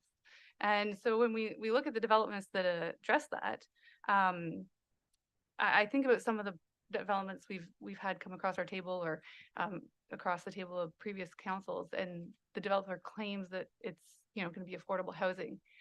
We don't have the policies in place to enforce that or ensure that. We don't have. We are also, as a municipality, tied a little bit, but regulatory wise, what we can do, and so we need to look at partnerships with the county, with other organizations in ensuring that developments stay affordable, and that when we talk about affordability, we look at diversity in a development. Just because there's a few condo styles and they're smaller than the big huge homes doesn't mean they're affordable. They can be super high end and only someone making 200,000 a year could afford it. So we actually have to look at what we consider affordable, what our definition of affordable housing is, and how we ensure that that can be implemented using our zoning bylaw and our other options through regulatory means. Councillor Stewart, please. Well, this is going to be interesting. I read the act. I think everyone has read the act, the municipal act. There is nothing in the municipal act, like you were talking about, Deputy Mayor, that really lends to us that we're responsible for affordable housing. And we do have to be careful. We have a huge mandate under that act to deliver services. I know socioeconomically it's a buzzword now, affordable housing, but no one's even talked about what's the value of affordable housing in the municipality of Kincardine. Is it $500,000? Is it $1 million? Is it 300,000? I'm prepared, and I think the council should be prepared to support the people that are responsible for affordable housing, like the county, like the province. And we're sitting here and we'll take a look at any one of their plans and whether we can support it or not. But to have the initiative in our council at our level to even consider affordable housing is going to be very dangerous. And it's going to cost us financial ruin if we don't watch it. So let's just be careful, because our responsibility is simple to the taxpayers, is the water, is the sewer, is those basic services, garbage removal and everything else. We start to branch out and leak out. Where are we going to get the tax dollars for it? I don't see the mandate from the taxpayers asking us to get into affordable housing. So I have no problem supporting the other groups, but I don't see it as initiative from our level. Thank you. Councillor Blackwell, please. Thank you. Through you, I have a bit of I have many thoughts, as I often do. You asked us what we see as our role in housing. And I think that there is many roles that we can take. So things like our comprehensive zoning rules and reforms, we're going through that process right now. And my hope for it is that it's a pro-housing document. We look at investing and planning out our infrastructure to expand our current community. We need to grow and we need to plan how we're going to get there. I also think we need to think about how we're going to promote things like gentle density in our existing built up areas. It was mentioned tonight, as I've had this conversation with others, that we can't pave over all the farmland in the world, or we'll all be very, very hungry in our nice houses. So we need to think about how we're building a complete community and how we're using the space that we have as urban settlement areas effectively. One of the things that comes up a lot in affordable housing is supply. People talk a lot about one of the reasons that houses are so high is there's so little supply. The Bruce County Affordable Housing Toolkit showed that the population of Kincardine over the past 5 years has grown 8%. Housing has grown 2%. So we are lagging significantly in housing starts and housing just to meet what our population is growing now, let alone the forecasts with all the extra. So I guess there's a couple asks that I have for council in terms of what I'm hoping to get out of tonight. One of them is, I think that we really need to start thinking about what we can do to proactively shape and promote the kind of development we want to see. I think that we have to look at every development that comes forward and really, really consider whether we have the luxury in some cases of turning it down. I think the more that we can do in pre-planning, whether that's looking at secondary plans, whether that's looking at changing our OP amendments, developing better subdivision guidelines, we need to streamline the process so developers know what we're looking for and that we can approve their projects faster so they can get started. The other is about what we can do to potentially address more of the affordable housing. I recognize that the market will not always meet all of the demands across the spectrum. One of the things is specifically in our community, we've had a 0% rental vacancy year for many, many years. 45% of renters in our community are spending 30% of their overall income on rent, which is a baseline. Like after that, you're really starting to struggle. And almost 1 in 5 are spending 50% of their income on rent. There is no suitable rent, which means seniors who might want to downsize have nowhere to go. Families that aren't ready to buy or are new to the community or don't have the capital can't buy. People that are working in our stores or our other frontline people have nowhere to live. Or they're spending so much on housing that they can't afford anything else. So part of what I'm hoping to do is look at how we can use one of our assets, which is municipal land, and think about how we can support those people in our community, those low and moderate incomes, that 20,000 to 80,000 people, the frontline workers we relied on during the pandemic, and make sure that they can remain in our community, because we cannot have a complete community. We cannot support all the industries that we need without them. If you look at a housing continuum, there's many different elements. So you kind of start at homelessness, you can go into transitional housing. Generally at the far other end is private market housing. And in between, there's something usually called subsidized or social housing. That's things like rent geared to income through Bruce County Housing. But there's usually also a category called community housing. And those are things that are provided by nonprofits with a goal of being affordable in perpetuity. And if we're taking right now a collective asset of a municipal land, my intention is that we maintain that as an affordable unit in perpetuity. I do not believe we have the operational capacity or really the mandate to operate affordable housing. That is something the county can do, or a nonprofit partner, or someone else. But this is a legitimate crisis. It's affecting, people, whether they can have kids, whether they can stay in our community. People are currently homeless in our community.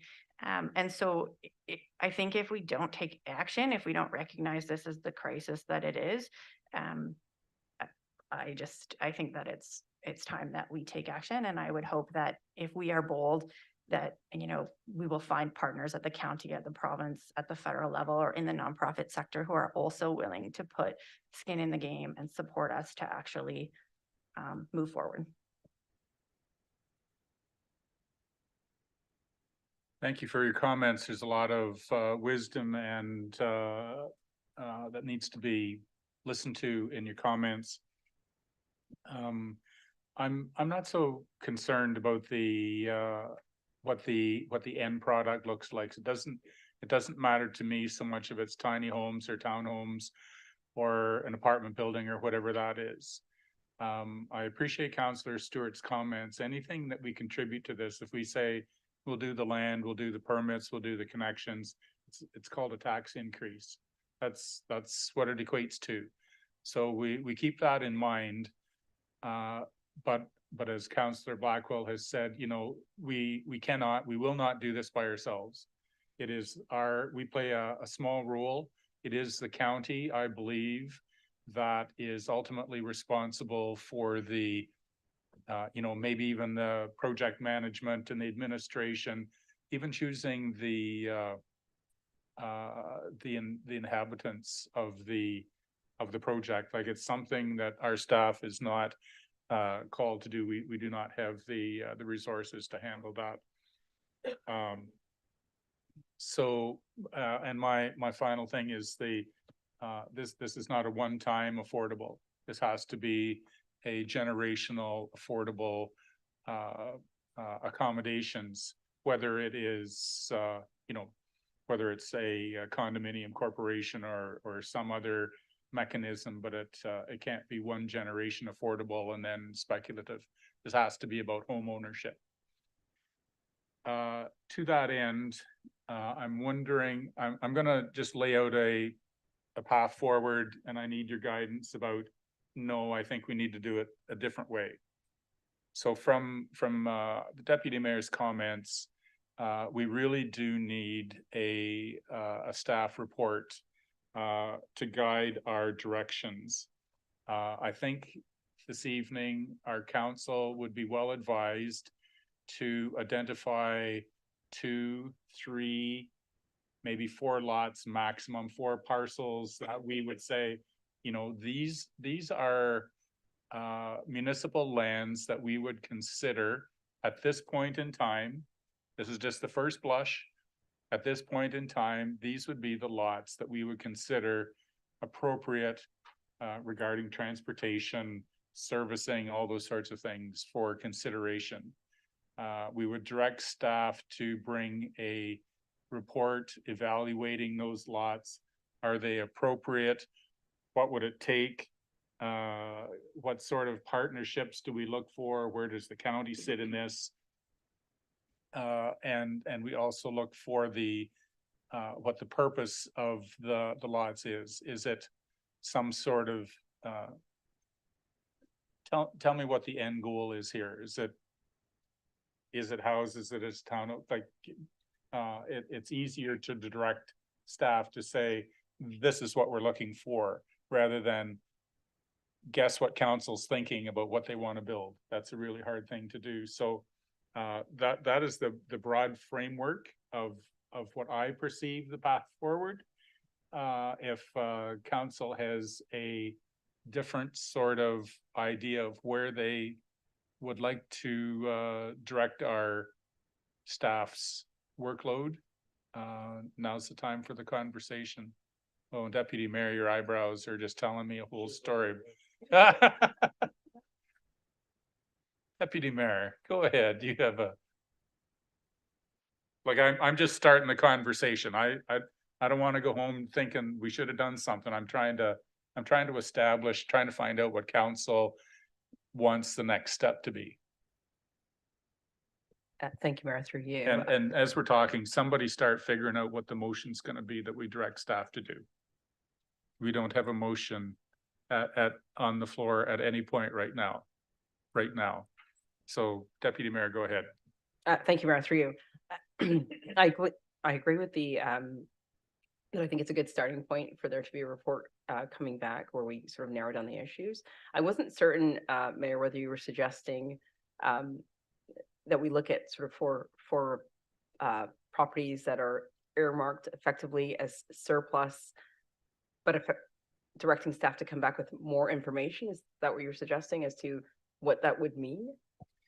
Well, for instance, there are various municipal properties, some that might have had previous uses that could render them unsuitable for construction. So I don't want to say, gosh, let's do it here and then discover that we can't do it there. We just need a suitability sort of, I'm not talking about boreholes, right? I'm just saying, yeah, you can, or no, you shouldn't. That's all.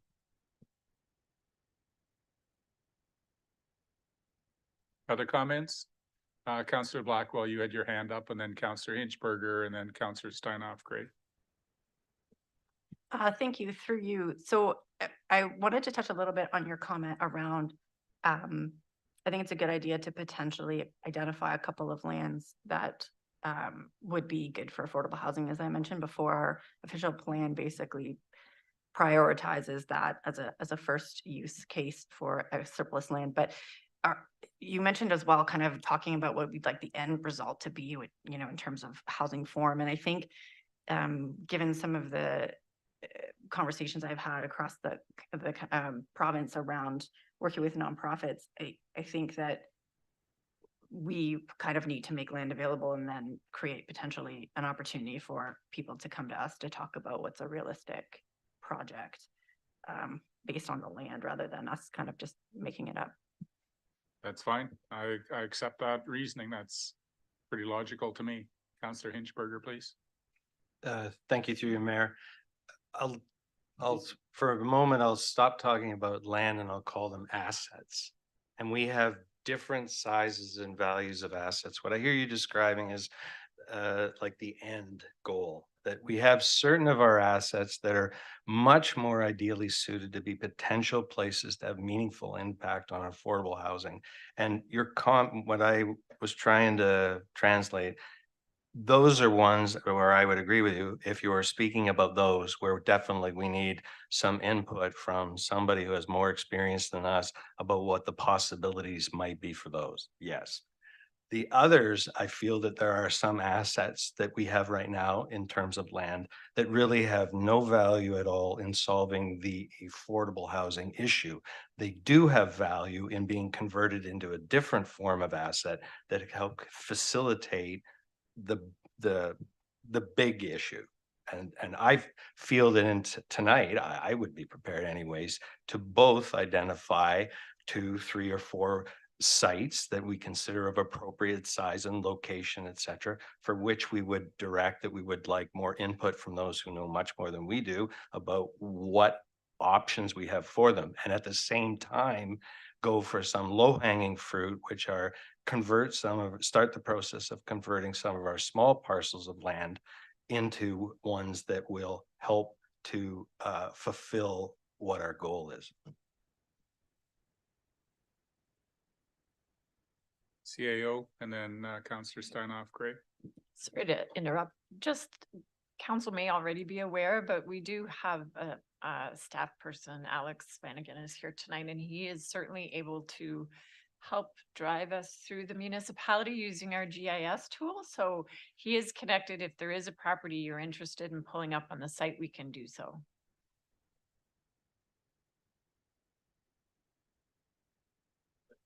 Councillor Steinhoff Gray. Through you, Chair.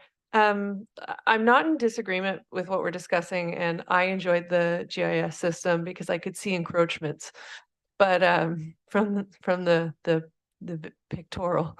But the thing that I wanted to think about today is, like, I hear us talking about affordable housing, and I do go into what Councillor Stewart's saying to a certain extent because I actually want to see affordable housing, but we have to do it in a sustainable fashion because we are reaching into areas that aren't necessarily ours.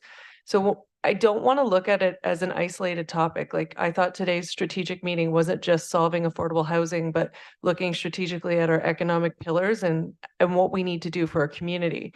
So if we start investing and the county's our administrator, we have to make sure that that investment reflects the residents of our municipality, because we'll constantly be trying to solve for a problem that may not have the same level of commitment. So we're going to need to focus on those partnerships and making sure that our fellow municipalities are equally invested. And then the other piece is, I think we need to talk about how we want our communities to grow, because we talk about sustainable communities. So we need affordable housing so that all the different demographics of the jobs we need are reflected, and that there is a place for those types of operations to be set up where they don't currently exist within those, I would say, communities, especially when you look at how we're trying to expand our CIP program. Like, it all feeds back in, and you need those affordable units so that you do have places to go to grocery shop with people that are willing to do the jobs and the different items, because it takes all kinds for a community to thrive. And so I would like to see us focused on how we encourage through our policies that development. And, maybe we do look at a short-term like rental tax, because that could be the seed money, to your point. Instead of having it go back into the benefit, that's how we protect our tax base. So for those short-term rentals, if we do an accommodation tax similar to like when we were at OSUM, a lot of different people, like was it Mount Forest? I'm asking Counselor Blackwell. There was a couple communities that have well implemented it, and when they were talking about the kind of funds it was generating for them, I was in shock of how much income and revenue that generated. So we could use that towards our affordable housing initiatives. So it's a way to do it without a tax increase on the whole. Councillor Stewart, you had your hand up? Through you, I'm a little bit confused tonight, totally. Consideration for property is way beyond what I think we're supposed to achieve tonight. What I was thinking is we have an opportunity with the expert back here to take a look at properties, or as we say, assets. So we have a list. Mike, the fellow counselor gave you a list. I gave you a list. I think it'd be a great idea to look at properties and look at the assets, and then start to talk and have a discussion whether they're declared surplus. Because there's a process by the staff to go through when you have to declare a property surplus. And tonight, if we could achieve that, I think it's a big win for us. And then we can come back and see what these properties, and then consider down the road what we want to do with them. But until we declare them surplus, I think we're really jumping to the gun. I look at this sort of type of affordable housing committee or whatever. We're going to be meeting every quarter. So let's at least accomplish something tonight and maybe end up with 5 or 6 properties that we all agree and we all have a motion and vote on, say, those are declared surplus. Staff, please work on the process. Thank you. You, just as a process-oriented question, would it be typical to identify the assets and then to receive a staff report prior to declaring them surplus, or do you declare them surplus and then get input from the staff regarding their suitability for market purposes? Yeah, you understand what I'm asking here, just. Yeah, you should be familiar with the process. Yeah. Yeah, do we ask for the staff report before we declare them surplus? That's all I'm trying to clarify. So council recently adopted an updated surplus and disposition of land policy, which does lay out the process. There is an element to it related to whether or not something is viable to development resting with staff, but the decision is up to council with respect to declaration of it being surplus. And then depending on the type of property it is, that governs how it's sold. So I think for this evening's purpose, there may be, and that was in the report in October, there may be properties that council wishes to identify as being surplus and put on the market for market purposes to be sold. And there may be other properties that require additional investigation and reports associated with how that somebody wants to say something. So it can go either way. There are some properties that I think would be more difficult to make a decision without more information. Could I offer a test case? Councillor Hinchberger, please. Thank you, through you, Mayor. If I could offer, maybe we could go through a test case here. If Alex could pull up the property that's owned by the municipality that's currently zoned plan development out in front of the Tiverton Sports Complex.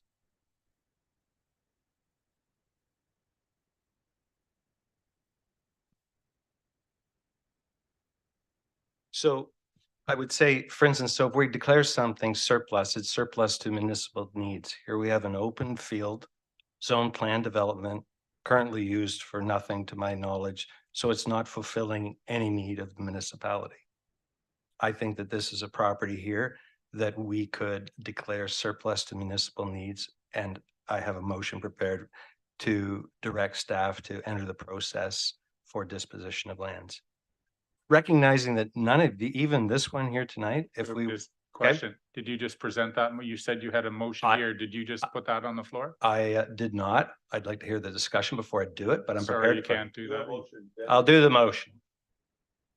So that motion has just been presented that we declare this piece of property outlined in red in front of the Tiverton Sports Center as surplus to municipal needs. That is correct. Seconder for that motion? Councillor Stewart? Discussion? Councillor Steinhoff, great. Thank you.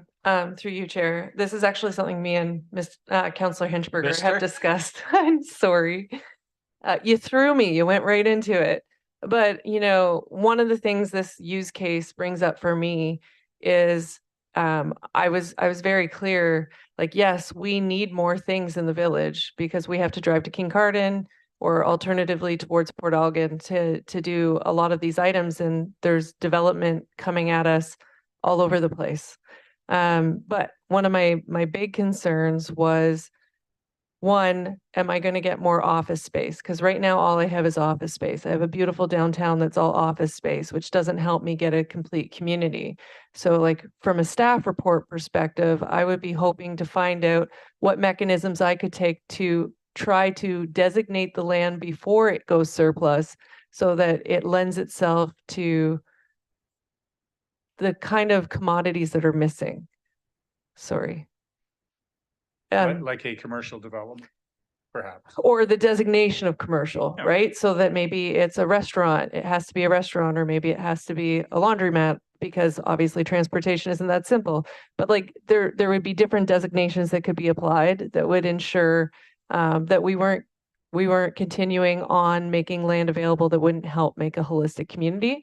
And then the other piece is, and this is something we discussed, that footprint isn't huge. So where are people parking, which might bring forward the need to move the mailboxes from where they currently reside. And I know that's a painful topic, but strategically things we have to think about.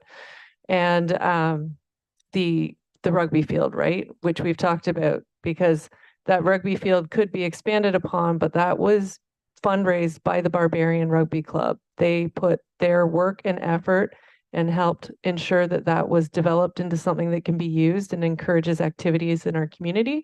So if we did anything to impact that, there would be that staff report on how we ensure that the rugby community still has fields. Councillor Stewart? I just want to, through you, of course, Chair. I just want to caution the council. All we are is declaring it as surplus. And we seem to be getting ahead of ourselves and then considering what's going to happen to it. That will be another discussion at another time with the council. Right now, we're just trying to move things ahead and get the process. It doesn't mean we're going to sell it, but as we go, we can say, guess what? We locked and loaded. If somebody comes around, we're ready to go. But, you know, to jump ahead and sort of say, well, that would be good for this, that, I'm not sure yet. But we can really move this forward with a lot of properties and move it to saying it's a declared surplus. There's another property just right beside it in front of the fire hall. It's never been used. So let's go with this one, but we don't have to sell it. All we have to do is say, is it declared surplus or not? Thank you. CAO, please. Sorry, but I just might jump in on that one, through you, Mayor. If council declares it surplus, then we're going through the exercise that's laid out in the policy. If you're looking for something site specific that you want to have happen, that's a slightly different process than just the declaration. So you might want to determine that first. So if you, I don't think we can follow the policy and not know what it is, whether or not you want to sell it or not.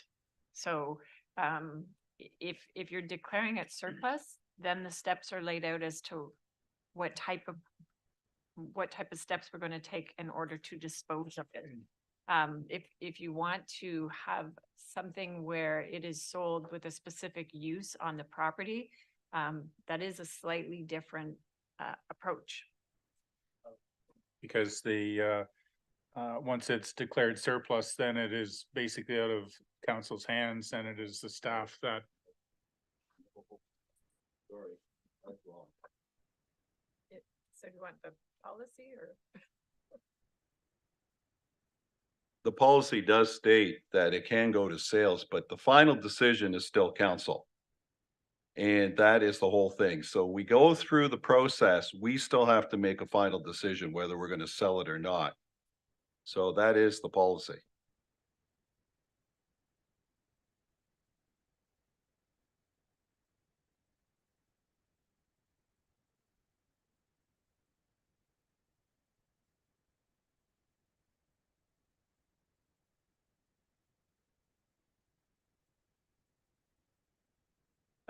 So skimming through it, 2 minutes, it said, the staff would engage the the appraisal, the real estate, all those sorts of things. The only thing that, staff cannot do is the, agreed on purchase to offer. So ultimately, yeah, well, it is ours, but what we're placing staff in the position where they have everything ready to go. There's an agreed upon price by some purchaser, and then council says yes or no, you can't do that. So that's kind of a tenuous position to place our staff. So that's, I agree with it is totally our decision. It's the process and the optics. I wouldn't want to deal with that municipality again if we play that game. Councillor Hinchberger, please. Thank you, through your mayor. Just a little self-examination. Clearly, I chose a crappy test case.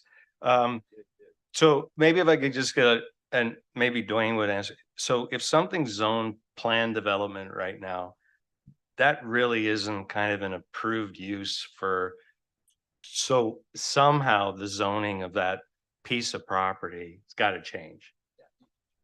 And so, I mean, are we looking for, the direction is that we declare it surplus and at the same time staff initiate the process, for instance, to declare that property zone commercial 2, which would be highway commercial, which does not allow office and the business place as a permitted use? Is that what we're looking for here? Yeah, through you, Mayor, you'd want to look at what you ultimately want to use that plan development property for. So doing a market analysis, do you want it commercial? Would you want it residential? And then staff would go back to that process with the county to preemptively zone that, or leave it to the developer to zone it accordingly to what they want. So there's a few avenues you could go there. Thank you very much. So, Would you like to amend your motion? Is yeah, that what I amend the heard? motion, what I would say is everything that was said up before, and that council direct staff to initiate the process to rezone the property commercial with permitted uses only to be retail, restaurant. And if that involves creating a new zone, because I think we only have what, C1 to 4 or something like that. Yeah, that's.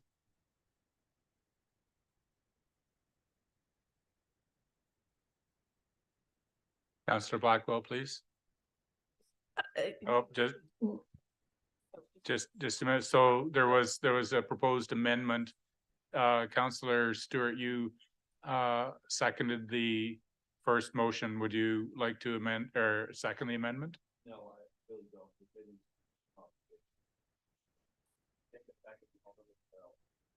So we need a seconder for the motion. Councillor Steinhoff, great, for the amendment. Okay. Councillor Blackwell, you had your hand up.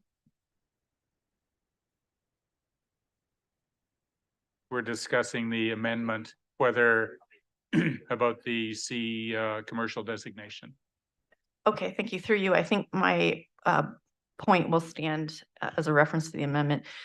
In the report given to us by staff prior to this meeting in October, there was 7, actions we could really identify and do. One of them was declare land surplus for the purpose of an affordable housing or non-market housing, a market sale with conditions, or retain. And I think it might benefit us to do, I know we have a motion on the floor and we should deal with this one, but given the difficulty in terms of kind of understanding where we want to go with some of these is to potentially just go through the list of the 16 properties that were provided to us and have a discussion of which of those 4, with no motions on the table aside from asking for a report, and then the ability to potentially make motions afterwards. In this case, the comments from the manager of development services about, having to do an assessment on what is called for in that space, to me, I want to take action, and I'm comfortable with asking for an analysis on that property. But I don't know prescribing a zone on it necessarily because we think that that's what we want to see might be the best thing, because there's a lot of very smart people working in the planning and development world, and I'd like to hear from them before selecting what it is or is not going to be. Councillor Pranger, please. Thank you, through you, Chair. I think I'm sort of aligned with Councillor Blackwell, whereas, I mean, I've looked at the properties, but I didn't necessarily consider exactly what zone I would want on them at this time. So Okay, so I need to interject. This is a procedural thing. When the mover of a motion absents himself, the discussion for the motion stops. Yep. So is it tabled, Chair, or is it?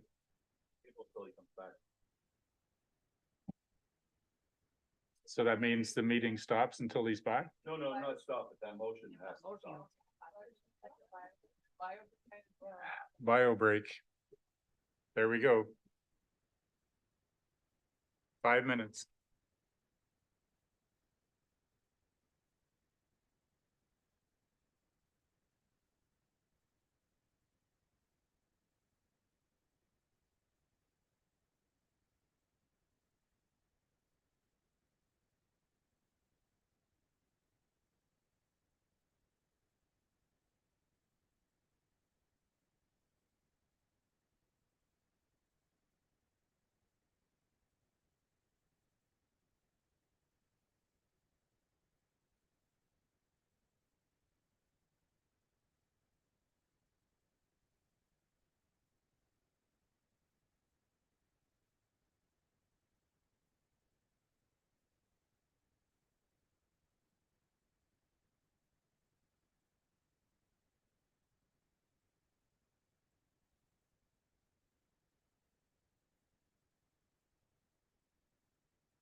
Okay, we back? All right, we kind of bogged down in the discussion, and we were at a motion regarding surplus lands in front of the Tiverton Arena, and then it was, an amended regarding zoning.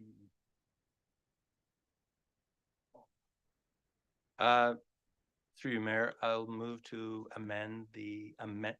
withdraw the amended motion first.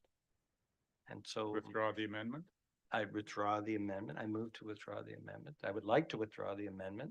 and the seconder? Okay, so the amendment is withdrawn. Okay. Then subsequently, I would like to withdraw the original motion. And who That seconded? was Bill Stewart. Okay, so the original motion is gone too.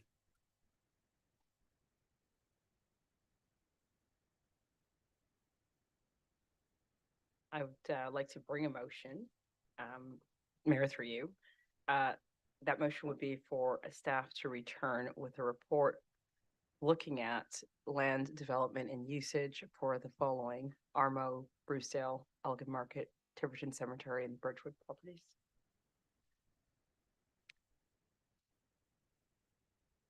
Is there a seconder for that motion?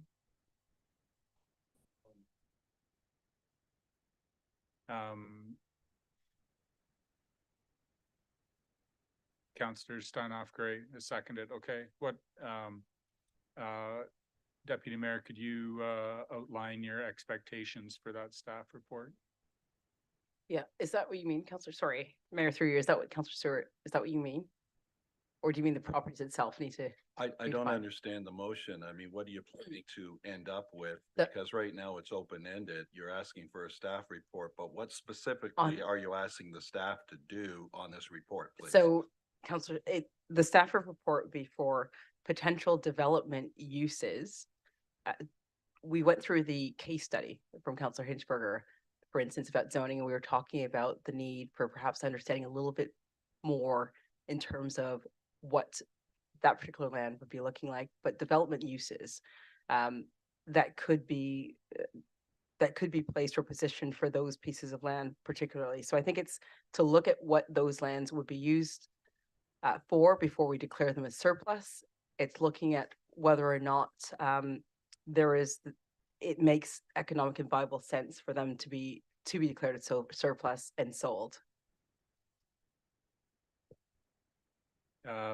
Deputy Mayor, the clerk just asked if you would repeat the properties that you had, identified as part of that motion, just for clarity. Armo, the Brucedale, Elgin Market, the Tiverton Cemetery, and the Birchwood. Councillor Hinchberger, please. So, through you, Mayor, my question would be is, so we've been in possession of a GIS layer for several months in which staff identified municipal properties and did some filtering of them and identified a subset as surplus or affordable. I guess what I'm trying to understand, I would have thought that the purpose of doing that would be already to provide some assessment as to their potential use, surplus or affordable, if I may. So for instance, like the Birchwood properties, they're definitely listed as the surplus ones. It's zoned residential. I don't think we have this quagmire with something zoned plan development. I agree completely with the other ones that are larger that were flagged as affordable, where we might have no real concept right now about how many options we might use on how to develop that into what, by who, and when. So that's my. Just in response, I have no difficulties with the Birchwood because I think you're right in relation to that. I think the other ones, going back to Councillor Stewart's point, it would be helpful to have a report back in terms of potential developmental use for those. I'm happy to amend the motion, but equally, I saw some hands up. Councillor Blackwell and then Councillor Stewart, please. Thank you. Through you. So I would do I need to propose an amendment to remove things, or would I? What I'll say is I agree with Councillor Hinchberger's statements around the Birchwood properties specifically, based on location and lot layout. Those seem relatively narrow in terms of their application. A couple of the other ones that you mentioned, there's potential options, and so Elgin Market property, obviously, I'd like to learn more about in terms of potential use, knowing its former use. The last thing I would want to do is an albatross around a nonprofit's neck if it's an actually non-developable land. But there's two, Armo and Brucedale specifically, that weren't necessarily identified as surplus at this point. And I wonder, knowing that we're still going through our recreation master plan, whether we just hold off on those and we stick to the ones that were identified, the 16 that were identified in the report prior to this meeting.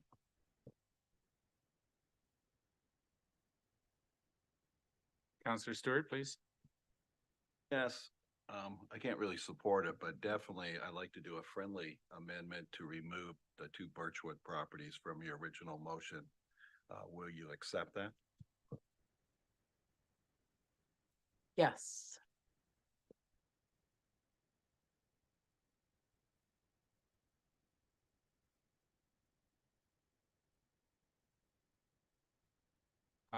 Okay, so the intent of the motion is to, at this point, to review the development possibilities, what they are, whether it's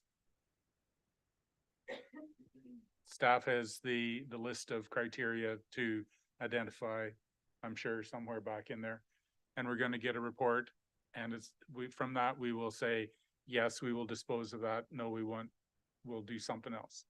That's the intent of the motion. Councillor Steinhoff, great. Just as a point of clarification, do we have to limit that report to just the Tiverton Cemetery, given that we just had a use case in? Okay, thank you. I think the intent is to afford both staff and council opportunity. This is the first time through this for most of us. And it's like, don't bite off, I'm sorry, 16 properties and try and manage that. Let's do 3, 4. Let's get them done, see what happens, what it looks like. The next run through might be more productive. Councillor Stewart, please. Thank you. And through you, I really worry about the expertise in our own staff, and it's not a criticism. There are no developers, so I'm a little worried about what we're asking them to do. We're asking them to look at the potential of developing this, that, and everything else. That's a very complicated thing. I mean, we are the public sector. We're not the private sector, and sooner or later it's got to go hit the private sector. So let's just be careful what we're asking the staff to do, because it's sort of outside of our mandate, and this could cause them a lot of labor, and I'm worried about the results. Thank you. Councillor Blackwell. Thank you. Through you, one of the questions I had in one of the properties that was identified in Deputy Mayor Clark's motion, which was the Tiverton Cemetery, was whether that would be a suitable case for temporary housing, given that we may need it one day for its intended purpose. When we're looking at this report, can I just get, again, kind of in referencing a little bit of what Councillor Stewart said, like, are we asking for very specific options? Are we asking whether we would ever need these in the future? Like, can I get a bit of clarity on what we're expecting the report to say one way or the other, and what the potential decision might be?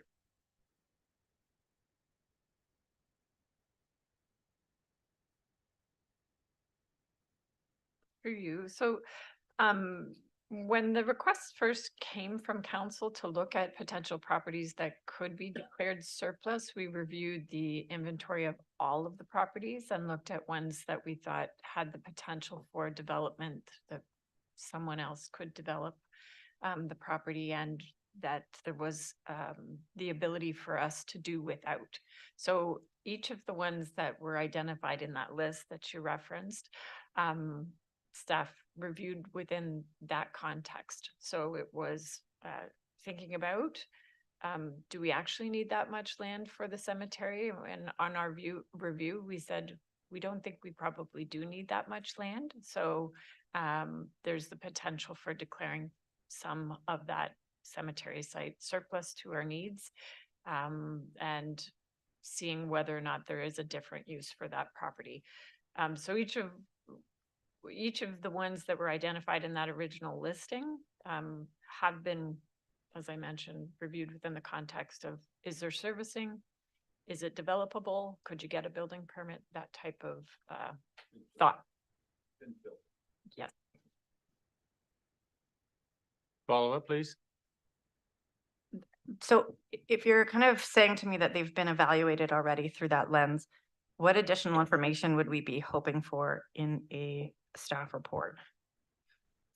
So let me answer that one. We got the initial surplus report in June, July, May. And honestly, it has sat and done nothing. And from my perspective, it's like taking the original report and say, okay, we're going to run at this again. Like we didn't do anything with it. It just sat. And we didn't use it for information. We didn't use it for decisions. We didn't use it for anything. So it's basically taking it and starting again and saying, okay, well, we have to do something with this. And if the information is already there, that's okay. We can use it again, but we're gonna take the report and actually use it to implement a decision. Councillor Steinoff, great, please. Thank you, through you, Chair. If I could just clarify, like, one of my expectations of the report, and you know, I can deal with whatever criticism I receive, but the problem that I have is when you dispose of land, you don't get land back. So for me, I want to understand what we need and where we need it, and if there are creative ways of zoning that I can do it. I don't need a developer to tell me how much money I can make and what I can do and why it's viable to them. I need to know what my community needs, and I need to foster it. That's one of the things they've told us we need to do a better job of. I see you shaking your head, Councillor Stewart. You complain, you're one of the first people to talk. Sorry. I am sorry. Thank you for that point of order. If you would like to speak. I will speak of caller. Of policy Yes. decisions, that's fine. No, the thing I'm trying to say is we just talked about it in Inverhuron as a community. What we're doing in that community, and does it make sense, and is it acceptable? And then we strip away the things that are important to us individually as councillors, whether it's our Ward 2, Ward 3, what have you. We shouldn't be thinking about it from a Ward 3, Ward 2, Ward 1 perspective. What does the community need? And if we're going to start declaring things surplus, we need to know whether or not there is a way for us to guide the development that we need. We put an industrial park in and we're going to have a bunch of apartments in it. So where's the new industrial park going to go if we keep doing things like that?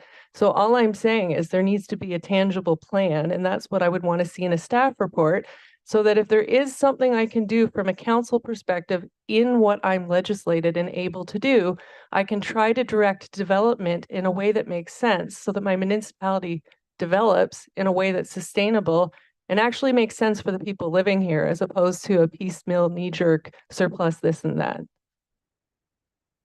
Deputy Mayor, please. Thank you, Mayor, through you. I'm grateful for the work that Councillor Hinchberger has put in relation to the consideration that was given to this and your initial motion.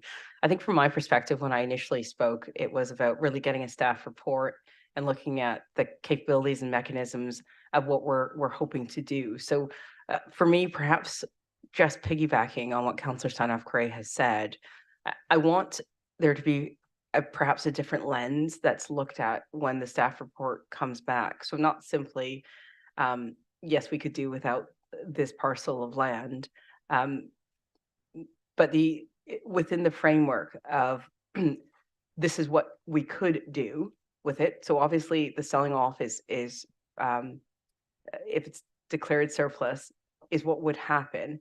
But equally, it's important for us to give consideration as to what the plan really is. And I think we've had a lot of discussion today about various options as to how the municipality can be a part player in looking at affordable housing. But I'd like to see a report that comes back where we look at land development usage in context to a certain extent as to what our limitations may very well be mechanisms.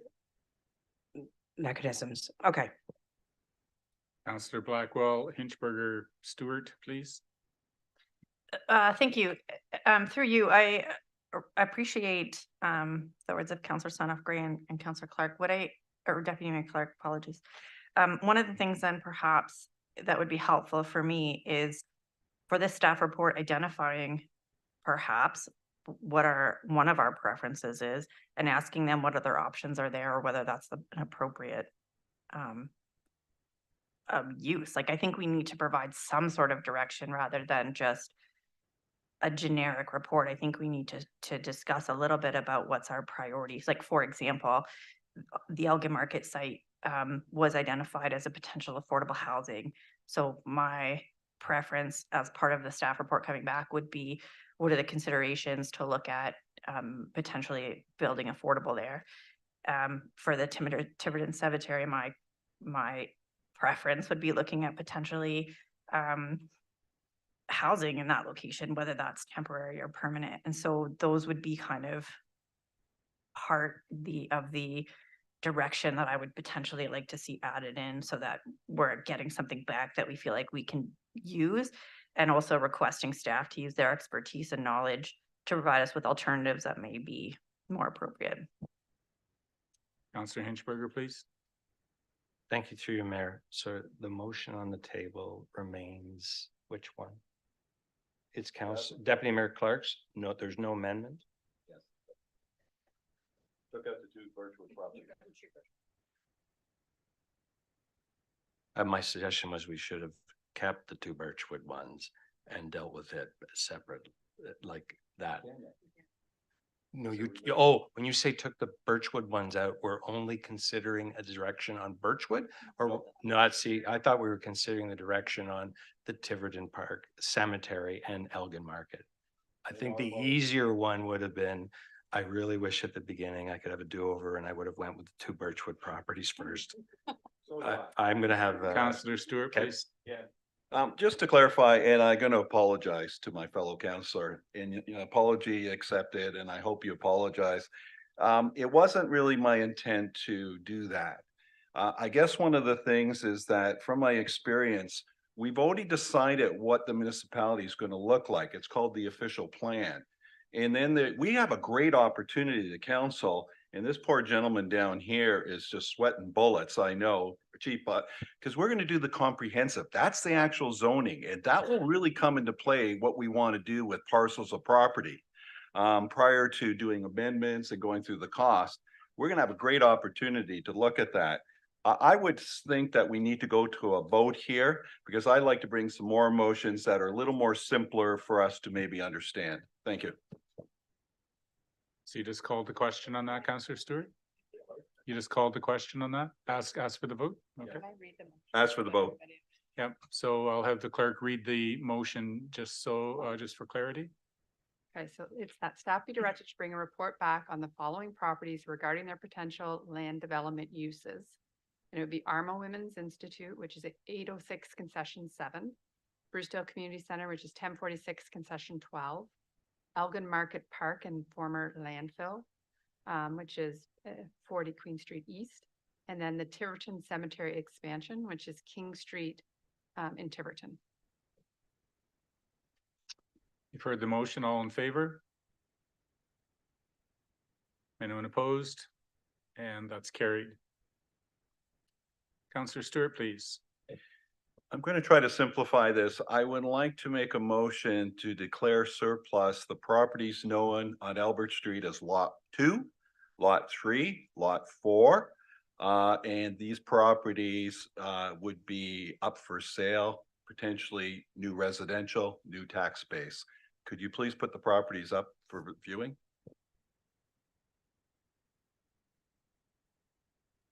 Do we have a seconder for the motion? Counselor Hinchberger, please.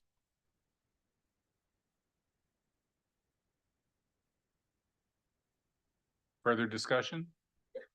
Counselor Stewart. Thank you. These are fairly straightforward. In the 76 years that I've lived in Invercargill, I have never known these were owned by the municipality. The park is directly west of that. It's a very large park and everything else. This is prime example of this kind of property along Albert Street that would make great residential and would increase our tax base. I've never talked about it. I've never seen anyone talk about it in council or anything to do anything else with it until we realized that it was owned by us. I think that it's lots 2, 3, and 4.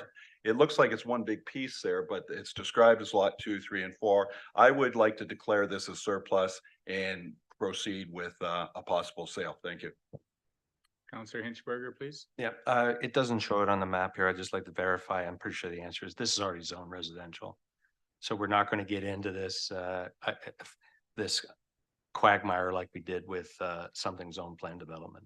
And by the way, I'm trying to help Tiverton acquire more commercial. Councillor Blackwell, please. Thank you. Through you, Councillor Stewart, you refer to this as lots 2, 3, and 4, which is what I see listed as well. It's a 12,000 meter property. Am I correct in understanding that if we are to surplus it in its current form, that entire plot, it's not actually separate lots, so someone could come in and it's not like we're severing a bunch of individual building lots, we're severing potential development opportunity? Just wanting to clarify that.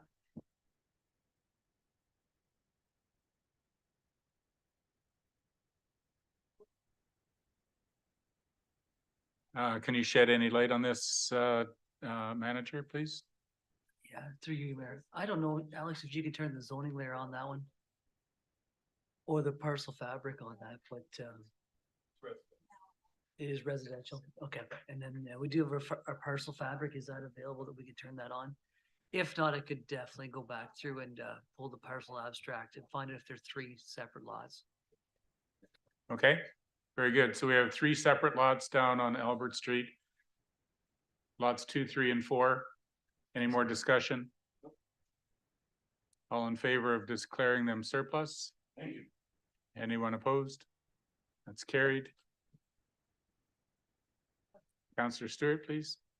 Thank you very much, my fellow councillors, and through you, Mayor. Let's get the ball rolling. But I think also we have a couple of nice properties, and I think my fellow councillor was, and thank you very much for allowing that amendment, friendly amendment to remove them. But we have the same opportunity at Birchwood. There's 2 lots in Birchwood, if you'd like to put them up, the Birchwood properties. One of them is a very, very a very pricey sort of one right on the water and everything. But once again, there's parkland already there. There's all sorts of things. I would declare these as surplus too. And I think that we could put the proceeds of this maybe into some fund for future affordable housing.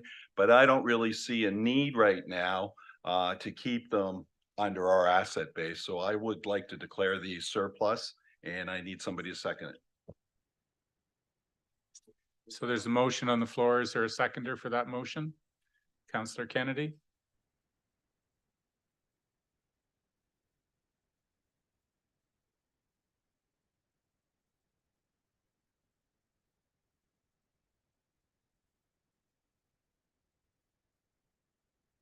Councillor Blackwell, please. Thank you. Looking at the zoning, those are currently zoned as environmental protection. So I'm just curious about whether that's zoned that way because we own them or whether because there's hazards associated with building on those properties. Manager? That was we did not put the zoning on those properties. Like we approved it, but we didn't request an EP zoning on those. There would have been Saugeen Valley or somebody that designated that, would they not have?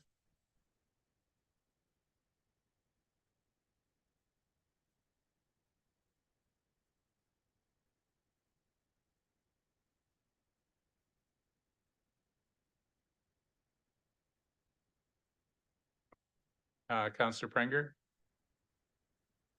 Thank you, through you, Mayor. In general, the environmental protection zones came from mapping, hazard mapping that was provided from Saugeen Valley many, many years ago. So they wouldn't have arbitrarily been applied to this. In fact, the residential zoning would have been cut out of the EP zoning through further reviews probably at some point. And so that EP, my guess is that there's some kind of hazard running through there, and it would not be developable. So I think it would actually be a waste of municipal money and funds and taxpayer money to have staff look further into it and go through the whole process of declaring it surplus. Councillor Stewart, please. We have to be careful, and through you, Chair, we have to be careful that we assume, but we don't know the facts. We send it through a declared surplus. It will come back to us by the staff, whether this is sellable or not. So let's go and proceed with that and then find out. I mean, it'll take a couple of phone calls and staff to phone Saugeen Valley or phone and maybe get Dwayne involved and everything, Dwight involved. But you know, we're sort of guessing. So, you know, why don't we declare it and let the staff come back, and we'll know these properties from then on, maybe turn into parkland, because that's the only thing we can do with them. But right now, we don't know. Councillor Pranger, please. Thank you, through you, Mayor. Councillor Stewart has a fair enough point. They could be sellable, but I wouldn't believe that they'd be sellable for the purpose of creating additional housing. It might be parkland, it might be recreational use of some sort. But so he has a point. If all we want to do is sell it and make money off of it, knowing that it wouldn't necessarily be developable, that's an option I could get behind. Last comments, Councillor Stewart. Yes, and that's what I'm trying to go. Maybe it's not residential, or maybe it can't be, but it could be sold to the neighbors or anything else. It's a piece of property that I don't really see the value for us right now. We've owned it for a lot of time, a lot of years, and we really haven't done anything with it. So maybe it's time to declare it surplus, and let's see what happens. Thank you.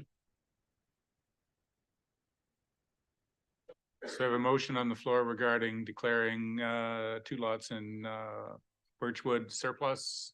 All in favor? Anyone opposed? That's carried.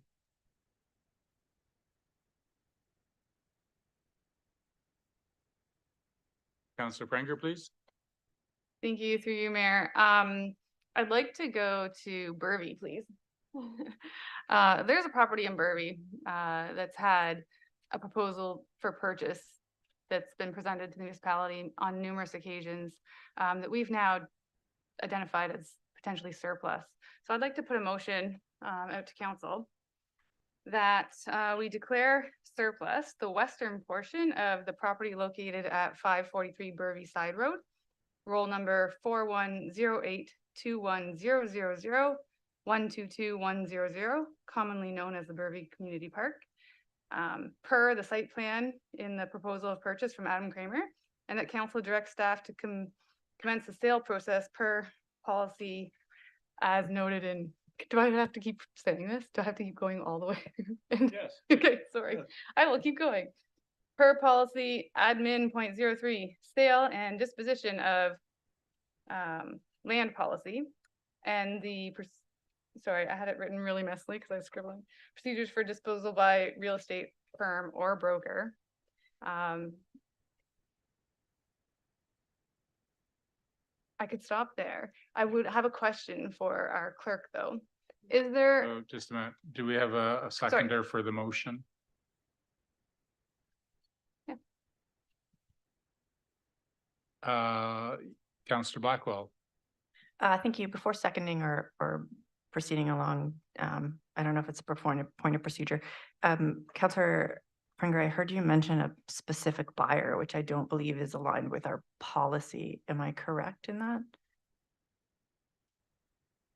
I think what I heard in that was not direction to sell it to a particular buyer, but rather it was an offer as presented, like Councillor was using a previous offer to identify the property boundary.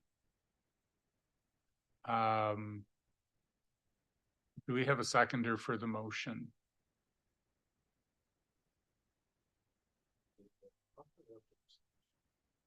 Councillor Hinchberger seconded. So the reference from Councillor Blackwell was regarding a potential purchase from a resident. Was that, what was the purpose of including that name? Which I would prefer that you not use again, but we acknowledge. Like the name, Okay. the name's just personal information, that's all, okay? But it's been talked about publicly before. No, it's in closed session. Yeah, sorry, yeah, well. I apologize then. Sorry, it's been through emails and everything. I thought it was public, sorry. So there was a site plan provided, I believe, that showed a portion of the property so that the park portion could be kept by the municipality. And I think that's a good idea. I don't think we want to get rid of the park. I think the community needs some parkland. There are families that live there, so the children, even though it's not used every day, it's an option. So I would like to use that proposed severance line to delineate what portion of the property. I mean, if it's a few meters off, I personally don't care, but whatever we decide. But it was it was a concept, the theory that we would. I don't know how it would work if the municipality has to go through a severance in order to do that. Okay, well then we would have to do that as part of the process, because I would like to retain the portion with the park on it per the site plan provided by that person that I will not mention. So the intent of the reference was to provide an orientation, the separation between land that we're choosing to dispose of possibly and retention of the parkland. Okay. Councillor Blackwell, please. Thank you. Through you, I think we need to be pretty careful that when we're looking at declaring things surplus, we're declaring them surplus to our needs, not necessarily adjusting boundaries to the purposes of other potential people. Our responsibility, I think, is to the community that owns the property first. And so I'm not necessarily opposed. This was an identified land for potential surplusing. I perhaps might like, instead of the current recommended motion, which is it's a bit vague in terms of what is being declared surplus. So I might like to see a report come back showing actual lines of what we feel we need to retain and what we feel we don't need to retain. So did I hear you, you asking for a deferral or a referral to staff for a more comprehensive report? Thank you. Through you. I mean, that's my preference. I don't know how that procedurally works with the current motion that's on the floor, because it's not, I wouldn't necessarily say it's a friendly amendment. So you need a seconder for that? So what I heard you say was you're proposing a motion to refer to staff. Do we have a seconder for that motion to refer? Councillor Kennedy. Councillor Kavanaugh, please, can you speak to the motion to refer? We can talk about the amendment. We can talk about the other, we can talk about the main motion subsequent to the amendment if you, depending on what you want to talk about. Sorry, this kind of covers both through the chair here. This seems to be a tricky one because the exact specifications are available, but just in order to discuss them, I feel like they should be done in closed. So by deferring it simply to a staff report and then having it come back, we're simply getting the same things. We're just taking the time to strip it out. Would it not be more productive and better to consider moving into closed and providing Councillor Blackwell with the exact specifications to her satisfaction there? To the au contraire, Councillor Kavanaugh, I would choose having a staff report so that it's very open and transparent about what the property boundaries would be proposed to be, rather than going into a closed session that is not providing transparency as we need to for our community. Clerk, please. I would say procedurally, you're not to add anything to a special meeting. So adding a closed session to a special meeting would not be in order. So we're still talking about the referral to staff for a more substantive report. Councillor Steinhoff-Gray, please. I think based on the nature of this discussion, I would suggest that we remove this one for now, and just go with the report. That's my recommendation, just have a report on, So you just suggested we refer to staff for a report? yeah, Okay, and leave it at that. okay. Any other discussion regarding the referral? Councillor Hinchberger? Thank you, through you, Mayor. Yeah, I just trying to sort it in my mind. On the one hand, we have a boundary of a parcel that a certain person might want. And I think that what Councillor Blackwell was asking is the report, is that we'd like, for instance, staff to provide us a report on what would be an acceptable remaining parcel of land that remained in municipal hands that would fulfill the function of the playground / field area. And that's the difference between the two. Am I correct, Councillor Blackwell?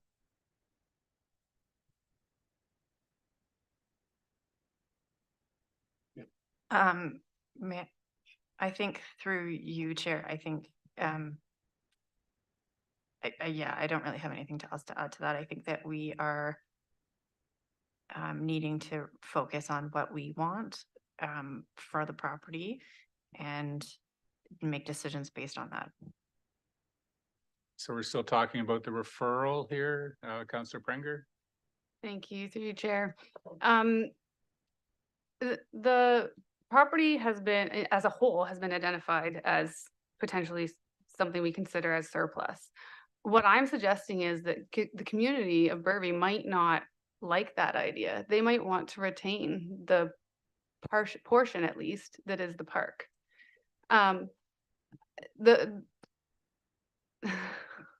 Okay, Councillor Stewart, I appreciate it if you wouldn't do that while I'm speaking. Thank you. So I actually agree that with the suggestion that at least most of this could be surplus, but I'm trying to protect the community and keep a portion of it for them.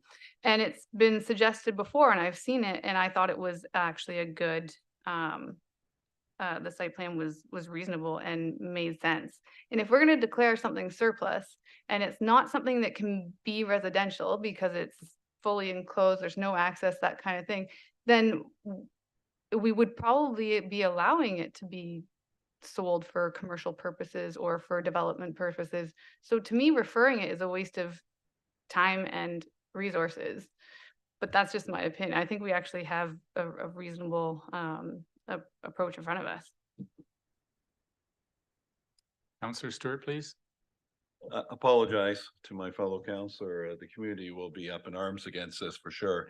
But the problem also is you're going to sever a lot that does not have public access. It'll be turned down by the county immediately. You have to, when you sever a lot, it has to have public access. There's no public access to that one property. The public access is along the Burby Road. But we're going to retain that. The other one would have no access. So you really can't create a lot without access. Sorry. There go, a staff report to guide us along. So we're voting on the amendment regarding the referral to staff. All in favor of referring to this motion to staff for further report? Anyone opposed? And that's carried. Okay. And the main motion is referred as well, like it's just put on hold. Councillor Stewart, please. Through you, I'm hoping to have a winner here too. Could you throw up the entrance to the motel on Broadway? I've never really seen this property. It's amazing what we have and what we own. I just wanted to see how big it was.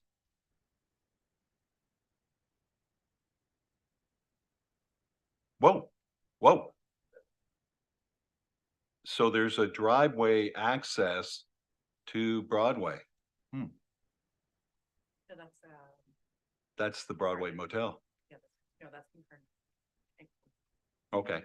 Anyways, I think this is a prime opportunity. It could be, and I would declare this property surplus. And I'd like the staff to maybe proceed with the necessary procedure.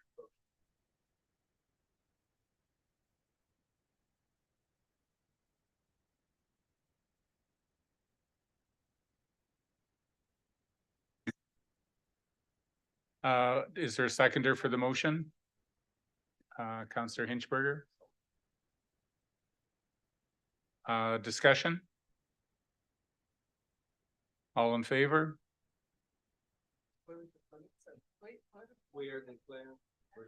The motion was that we declare that property by the Kincardine Motel surplus. It was seconded by Councillor Hinchberger. There was a request for discussion and there was no discussion. So it's been approved. Because more than 5 people put their hand up.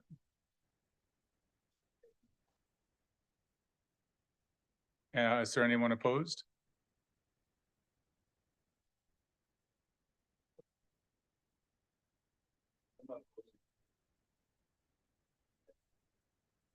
So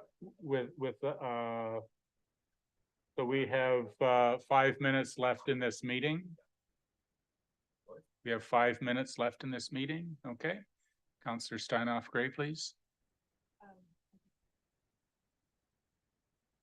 Thank you, through you, Chair.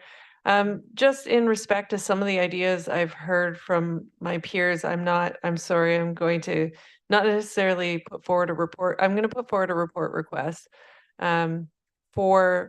because we're very quickly declaring things surplus. I would like the staff to provide a report on what land that we have would be appropriate for the cooperative type initiatives that have been suggested, either through the Tiny Home Association or some of the other associations that have approached us, because I would like to understand what that is as we start slicing and dicing. Is there concurrence from council that that is a report that we would like staff to? Is that a motion? Is that a motion? Okay. Is there a seconder for that motion? Deputy Mayor Clark, any discussion about that? All in favor? And that's carried. So is your motion to extend the meeting? Yeah, my motion would be extend the meeting for 15 minutes. Need a seconder for that? Councillor Blackwell, all in favor? Any opposed? It's defeated. No, we don't. We have enough time to do the confirmatory and adjournment.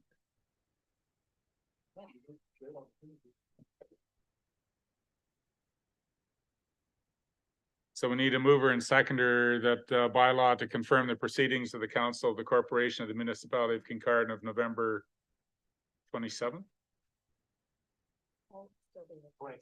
December, yeah. December 6, 2023, be deemed to be read first, second, third time, finally passed the number to bylaw 2023-196, moved by Councillors Hinchberger and Steinoff Gray. All in favor? And that's carried. Need a mover and a seconder that this special council meeting be adjourned at 7:59:30 by Deputy Mayor and Councillor Stewart. All in favor, and that's carried. Got a lot of work to do.